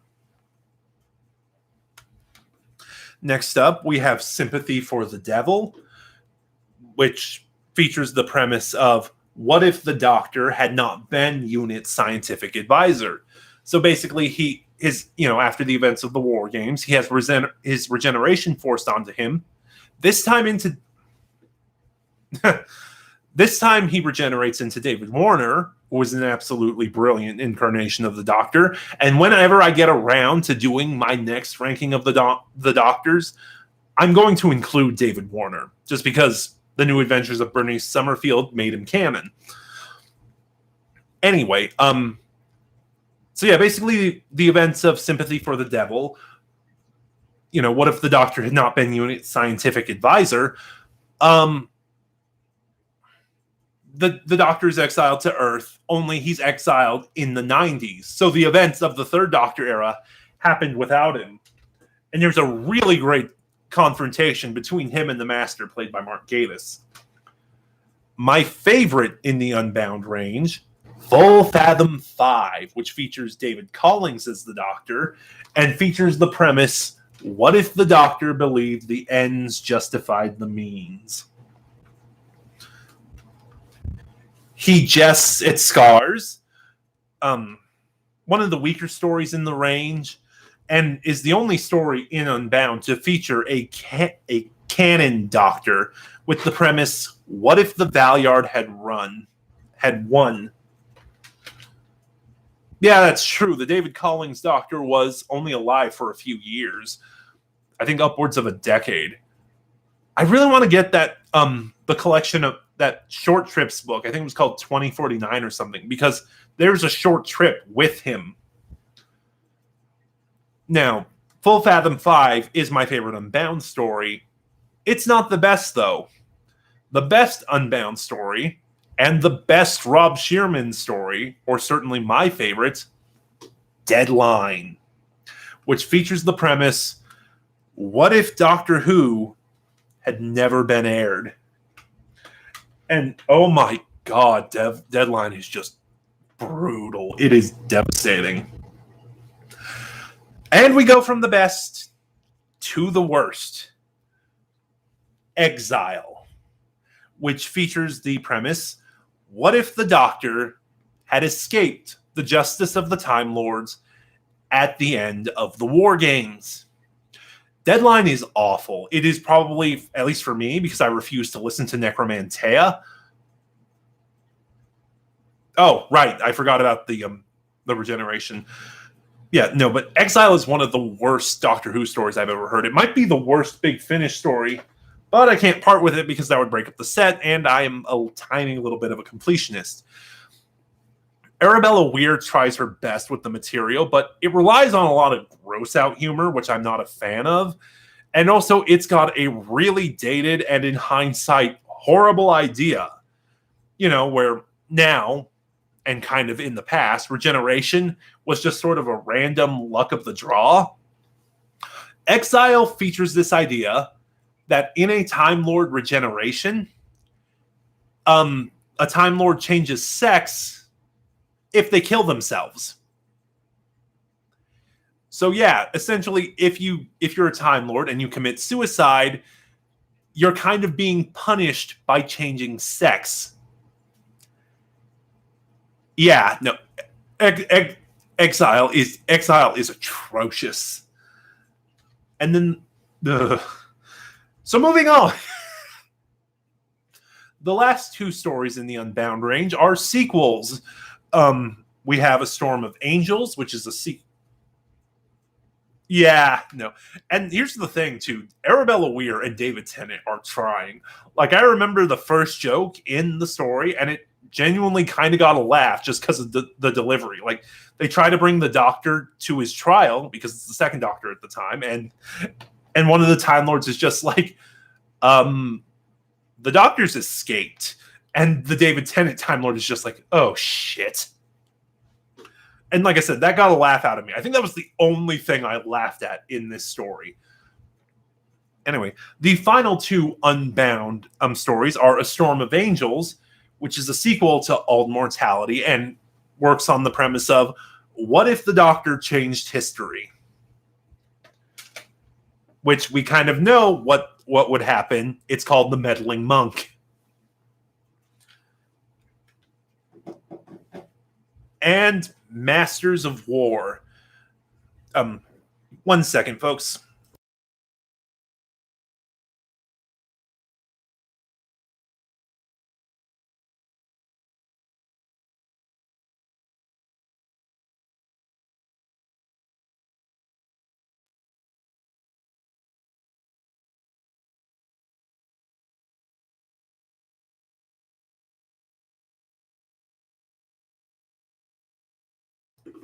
Sorry about that.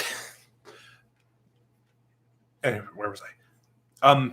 Masters of War, which is a sequel to Sympathy for the Devil, and features the premise of what if the Doctor had traveled with the Brigadier? What if the Brigadier actually traveled in the TARDIS?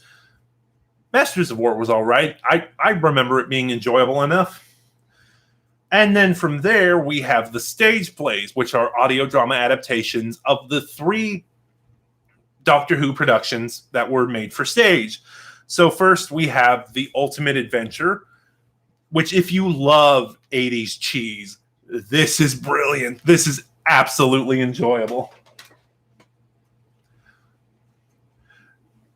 The 7 Keys to Doomsday, which was probably my favorite of the stage plays, which features Trevor Martin as the Doctor. So I think if memory serves,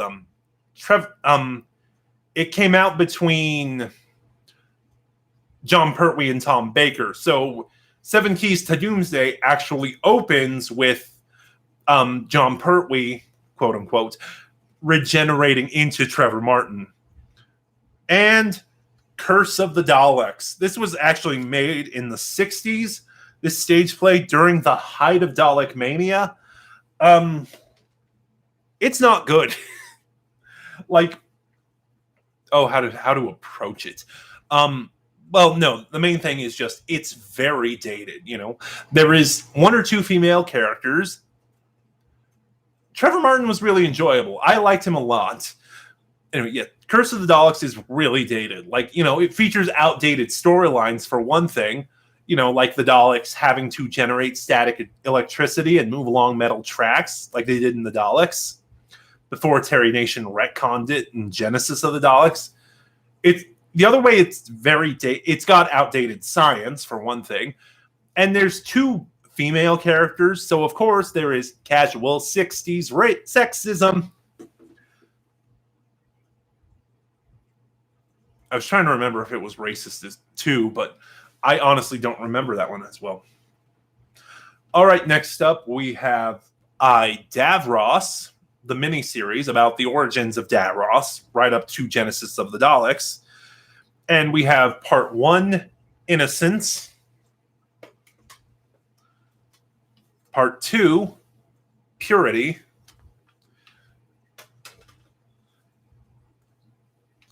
Part 3, Corruption. And Davros is bleak. If you want to feel miserable in a good way, listen to Davros. And part 4, Guilt. And let's see, what did I have set up next? Next up, we have Iris Wildtime, who was a character created by Paul Mars. So really quick rundown of Iris. She is a Time Lord, or she potentially isn't. She travels with her own companion. Her TARDIS is actually a double-decker tour bus that's smaller on the inside. She has her adventures are prone to breaking the fourth wall, and she is a parody of the Doctor, and she knows it. In short, she is the Deadpool of Doctor Who. I love using that descriptor for her. Now, Big Finish did a whole series of Iris Wildtime. Iris Wildtime series. Did a whole series of Iris Wildtime stories. I only have 1 release of them. I'm trying to get more of them. But I have Iris Wildtime Series 5, Wildtime Reloaded, which I really enjoyed. The format was changed a bit because it used to be box sets of 4-hour-long stories. Wildtime Reloaded is 8 half-hour stories. It both works and doesn't, but again, Wildtime Reloaded is really enjoyable. A couple more companion chronicles before we move on. We have The Mahogany Murderers, which of course was the pilot to Jago and Lightfoot. And then, as I get everything ready, we have the companion chronicles, the specials. These are a bunch of special releases of Companion Chronicles that were not released regularly. Two of them, I don't know how they were released. I should have looked into that. But one of them, which was a big crossover story called The Three Companions, was released over the course of the main range. So as a special feature, several main range stories would feature a half-hour episode of The Three Companions, which was ultimately 6 parts. And basically it was 3 various companions who encountered a similar threat with the Doctor, and now all the companions have to come together to stop that threat once more. It features part 1, Polly's story, when she fought this threat with the second Doctor. Part 2, the Brigadier's story, which was his encounter with the third Doctor.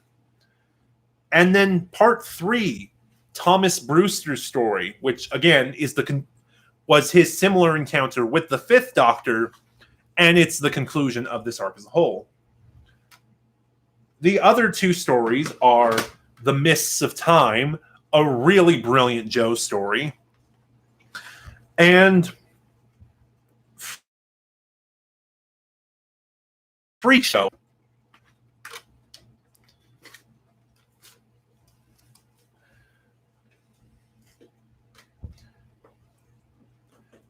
And while we're on spin-offs, as I get the next set ready, next up is all the Master stuff. Oh, this should be fun. So first off, I kind of have this a little bit in chronological order. Again, my system of sorting these is bizarre. So first off, we have Master, a one-off release starring... I'm calling it a one-off release right now and not a spin-off. Until it gets to Series 2, I'm not calling it a spin-off. So, of course, Master stars the Eric Roberts incarnation of the Master, and it is just brilliant. He is so good. Like, he has effectively been redeemed since the events of the TV movie. Like, now he has a good director reining him in when he gets too over the top. He still has his moments, but they're fun now and not just cringy. Like, Master was really good. I just can't praise Master enough. And then another companion chronicle that takes place after the TV movie, so, well, they all do, after the Eric Roberts Master, the Jeffrey Beavers Mastermind. Which, again, I'm just going to say it's good for everything. Because most of the Master stuff has been really brilliant.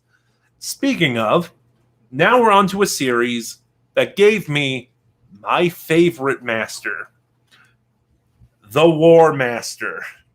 Starting with Series 1, Only the Good. And the stories that make up Series 1, the only release in the War Master range, by the way, to get individual covers, we have Beneath the Viscoid, which is probably my favorite Nicholas Briggs story. The Good Master, The Skyman, which, if you've heard anything about The Skyman, everything you've heard is true. It's absolutely great. And The Heavenly Paradigm, which the Heavenly Paradigm ends with Utopia. So no matter how the War Master stuff comes out, chronologically, Only the Good is the final set.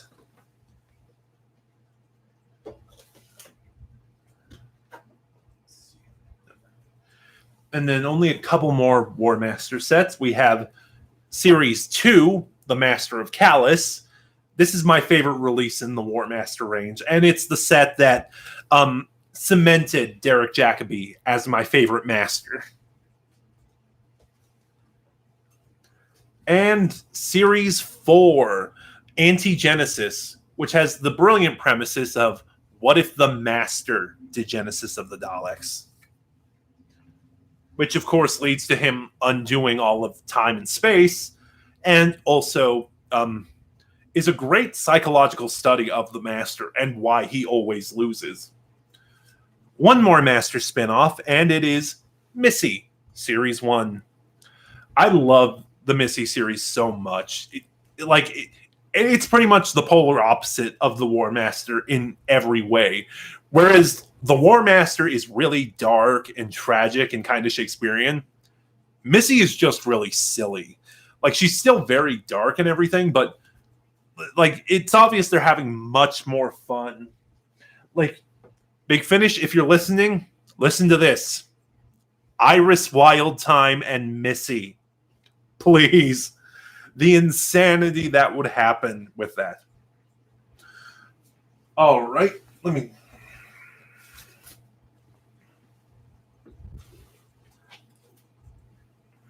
just get the last couple of stacks ready. Next up, we have Countermeasures, which is my second favorite Doctor Who spinoff and a really underrated series, especially because I remember when it was coming out, it is probably Big Finish's most poorly advertised series. I'm going to start reviewing it, so I'm going to be really quick on this one. But Countermeasures stars Group Captain Ian Gilmore, Professor Rachel Jensen, and Dr. Allison Williams. The team from Remembrance of the Daleks. It's a spy thriller espionage series, whereas Unit is more military action oriented. Like, let's just move on to it. So first up, we have Series 1, which features Threshold, which is available as a free preview if you're interested. Artificial Intelligence, The Pelage Project,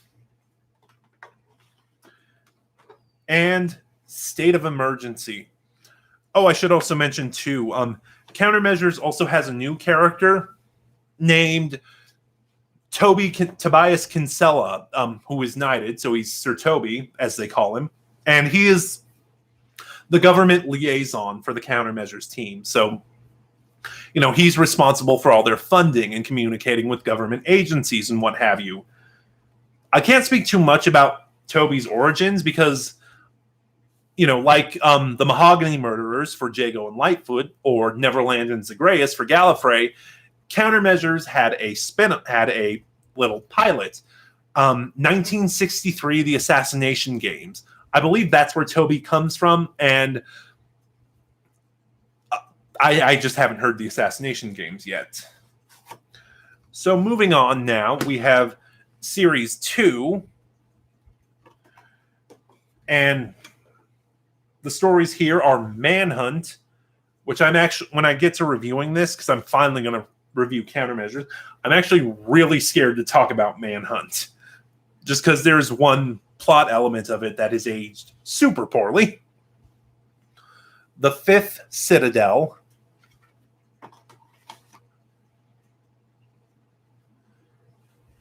Peshka, and Sins of the Fathers.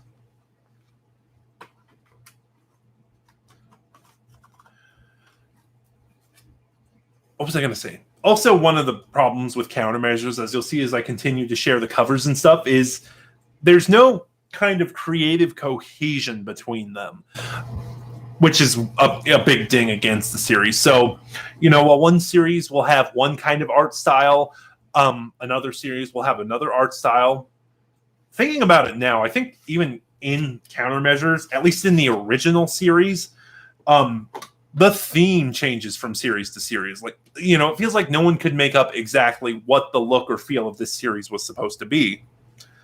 And it's kind of funny that despite that, I still prefer the original Countermeasures series over the new Countermeasures. But they're both still really good. So for series, I don't think I showed it. Whoops. So for Series 3, I really hate my camera. We have Changing of the Guard,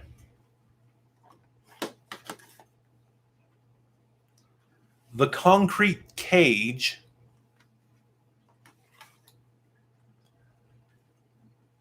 The Forgotten Village, and Unto the Breach, which ends on a really brilliant cliffhanger. That, while I get everything ready,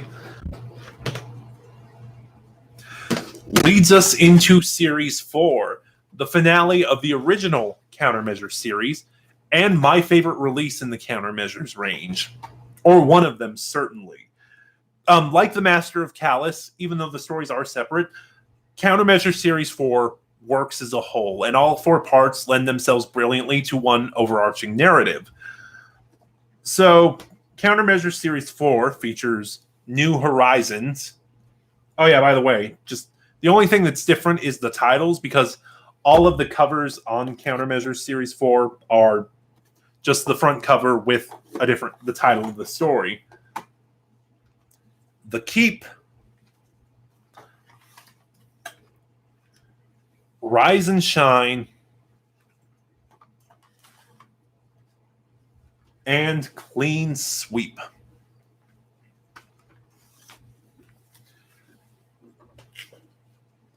And then, of course, Countermeasures was rebooted.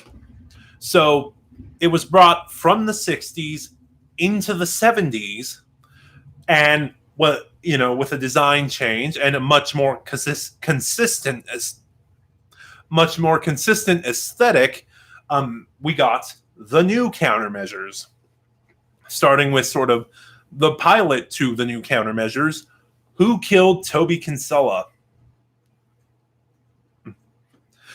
And, this was kind of a joke once, but, the Countermeasures moved from the 60s to the 70s, so only 10 years.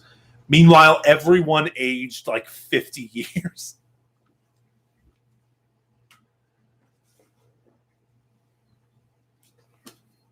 Now, of course, the new Countermeasures didn't run as long as the original series, unfortunately, which, again, is a shame because, again, I like the new Countermeasures, but also, they said it was because of poor sales.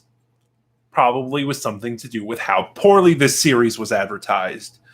But we have the new Countermeasures Series 1, which features Nothing to See Here,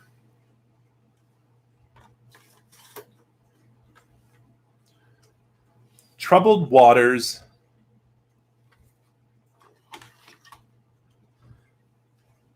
The Phoenix Strain,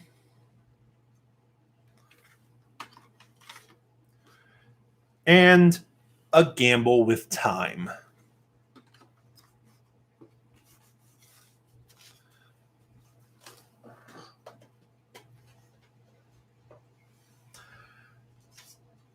And then we got the new Countermeasures Series 2, which, again, is just, we're going to that dual length jewel case. This is kind of the first one to be released like that, if I recall.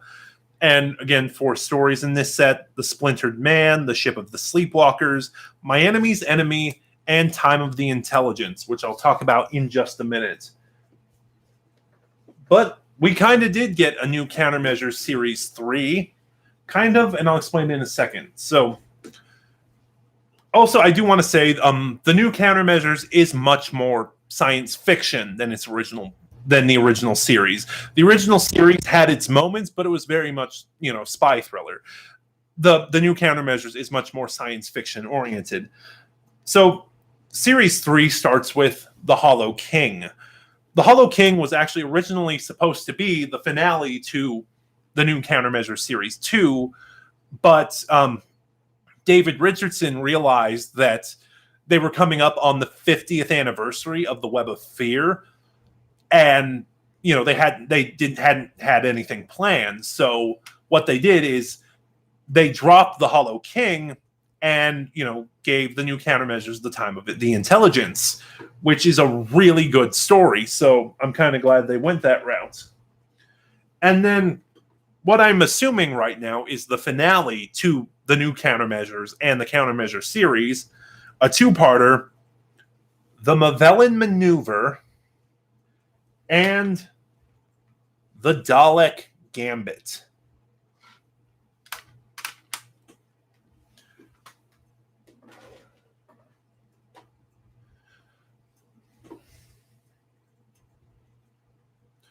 All right, we're almost done here. A few more releases to go through. So I mentioned that Countermeasures was my second favorite Doctor Who spinoff. Now, if you followed my channel for any amount of time or you didn't know this, now it's time to talk about my favorite Doctor Who spinoff, The Diary of River Song. And again, I've reviewed every release in this range, so I'm going to zip through these really fast. Also, I've been talking for over 2 hours, so I'm going to need a break soon. So, Series 1, which for me is still the weakest series in this range. We have The Boundless Sea, which is the weakest story in the entire range. I Went to a Marvelous Party. Signs. And The Rulers of the Universe, which was my favorite story from Series 1.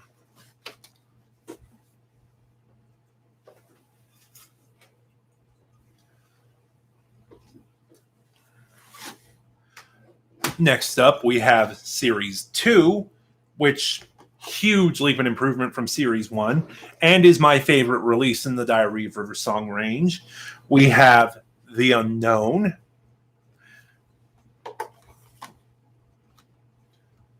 "529," which is another fantastic bleak story. World Enough in Time, which is my favorite story in the entire Diary of River Song range. Six and River is the best Dr. River pairing. Come at me. And The Eye of the Storm.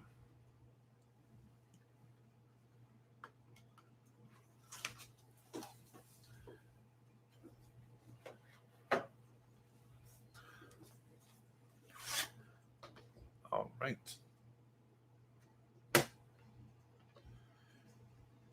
Next up, we have Series 3, which a lot of people see as the best series in the range. I kind of disagree. I think in that regard, Series 3 is a little overrated. It's got some great moments, though, including The Lady in the Lake, another brilliant Nev Fountain story. A Requiem for the Doctor. My Dinner with Andrew, which is absolutely insane, and The Furies.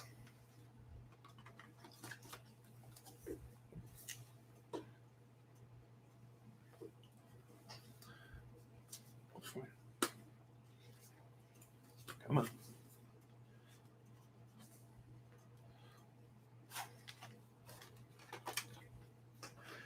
Next up, we have Series 4, which I'm constantly back and forth on. Like, a lot of people really like Series 4, which is fair, and it's got some good stories and great moments. The problem is Series 4 has really awful sound design. And, like the main villains of Series 4, you can't understand a thing they're saying. Like, Series 4 took me 10 times longer to listen to because I kept having to rewind to try and catch what the villains were saying. And that really brings it down for me. Time in a Bottle. The Kings of Infinite Space. Whodunit, which features River in a mystery written by Franz Kafka. And it is exactly as nuts as you think it is. And Someone I Once Knew, which, for as bad as the sound design for Series 4 is, I actually really like Someone I Once Knew. Like Colin and Alex, the Fourth Doctor and River is another really good pairing.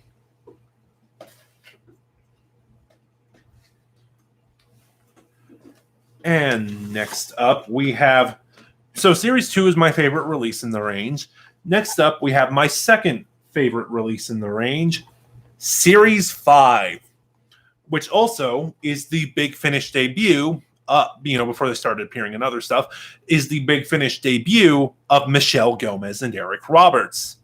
Speaking of, we have The Bechdel Test, which is absolutely amazing. Animal Instinct. River and Beavers are good. The story is kind of dull, though. Although there is one moment in that story I really like where they're trying to compete over the doctor. And basically it's like, the master was lying in wait to spring this trap on the doctor. And River's just like, I got him first. What?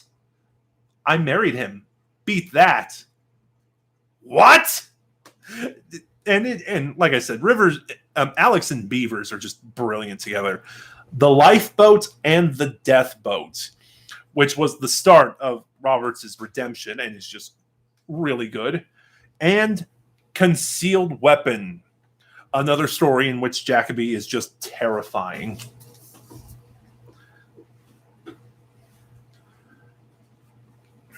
All right. And next up is Series 6, which features the premise of River's adventures are tying into the background of a Doctor Who story. So you should, for the most part, they're all prequels, but one story is actually happening in the background of a Doctor Who story. So we have An Unearthly Woman, which features the Adventure in Space and Time cast and ties into An Unearthly Child. The Web of Time, my favorite story of Series 6, and ties into the Web of Fear. And they actually got Ralph Watson to reprise his role as Ben Knight, which I thought was a nice touch. Peep Show, which is the one that's happening in conjunction with the Doctor Who story, in this case, the Carnival of Monsters. And The Talents of Greel, which ties into the Talons of Wang Chiang. Talents of Greel is mostly okay. I think it's got some issues, though. Just like I said in my review, Li Sen Chang is really out of character. And the last Diary of River Song release I own physically, Series 7, which just features River in various mystery genres. So we have Colony of Strangers, which is done as sort of that Scandi noir genre. I'm trying to think of a good example, but I'm not familiar with Scandi noir.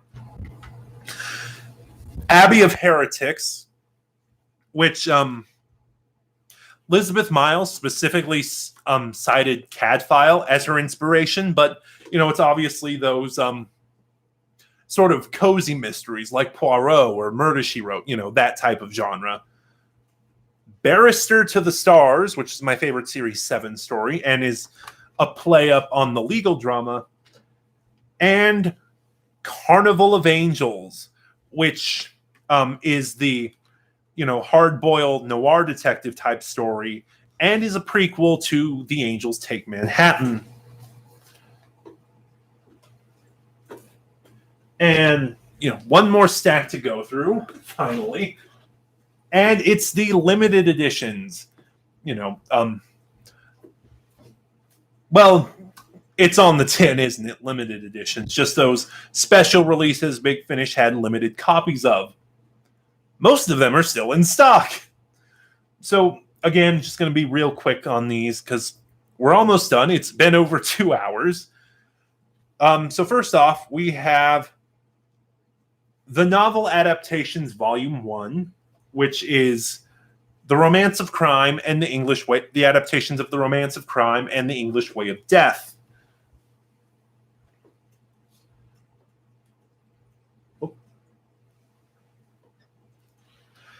And then we have Volume 2, which is the novel adaptations of Damaged Goods and The Well-Mannered War. Now, you notice I didn't say anything earlier because I was waiting to get to this. Damaged Goods is my favorite 7th Doctor audio.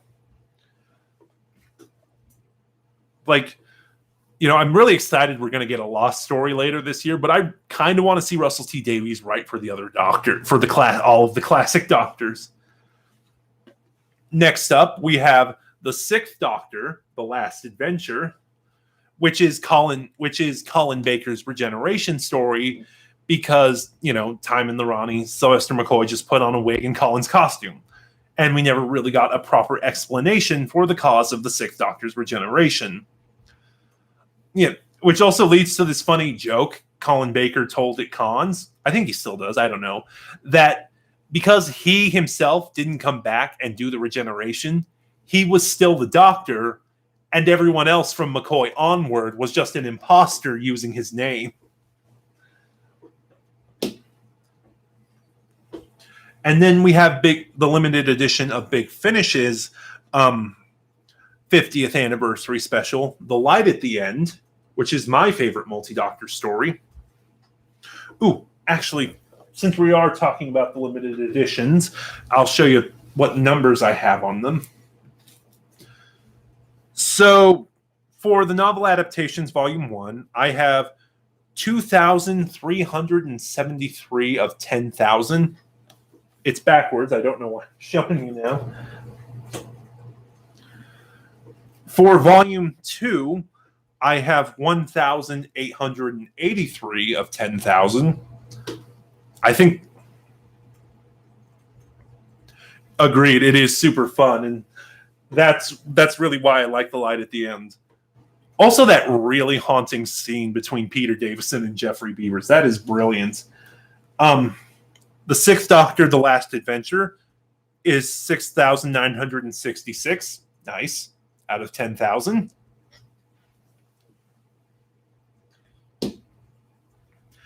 And The Light at the End is 6,315 out of 10,000. Geez, I wonder why their limited editions have smaller stock now. Because one thing I've noticed is only 4 limited editions have ever sold out, I think.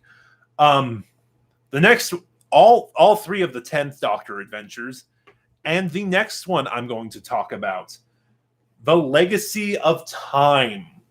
This thing is huge, and this was, a year after the 55th anniversary, which no one did anything for, was a year after that was Big Finish's celebration, 20 years of Doctor Who at Big Finish. So they did their own celebration for it, The Legacy of Time, which I really liked for the most part. Like, basically, there was 2 stories they had to change for various reasons. And there was 2 stories they had to change for various reasons. For example, the 5th Doctor story was going to involve the Graceless, but for whatever reason, I don't know what happened with that one. They changed it to Jenny, the Doctor's daughter. And then the 6th Doctor story was supposed to involve Jago and Lightfoot, but Trevor Baxter had passed away. So that one had to be rewritten and changed as well. And Legacy of Time, I have 417 out of 4,000. And after that, the final edition I have, and the final piece in my collection, is Masterful, celebrating 50 years of the Master. The limited edition, real quick, I have 2,358. And of course, the limited edition of Masterful comes with the Masterful story, as well as an audiobook exclusive to the limited edition, Terror of the Master, as well as 2 short trips, The Switching and I Am the Master. All right, and that was my Big Finish collection. So, wow, I've never done a live stream. I don't know how to close them off. Thank you all for stopping by. It was nice to chat and have fun. And I mean, I probably won't try this again until I build up a bigger audience, just because I'm not good at vamping or improv. So thank you, Alex. But yeah, just because it's, I'm not good at vamping or improv, so I probably won't try this again until I have a bigger audience. But you guys were great. I had a lot of fun, and hopefully I'll talk to you guys soon. Bye.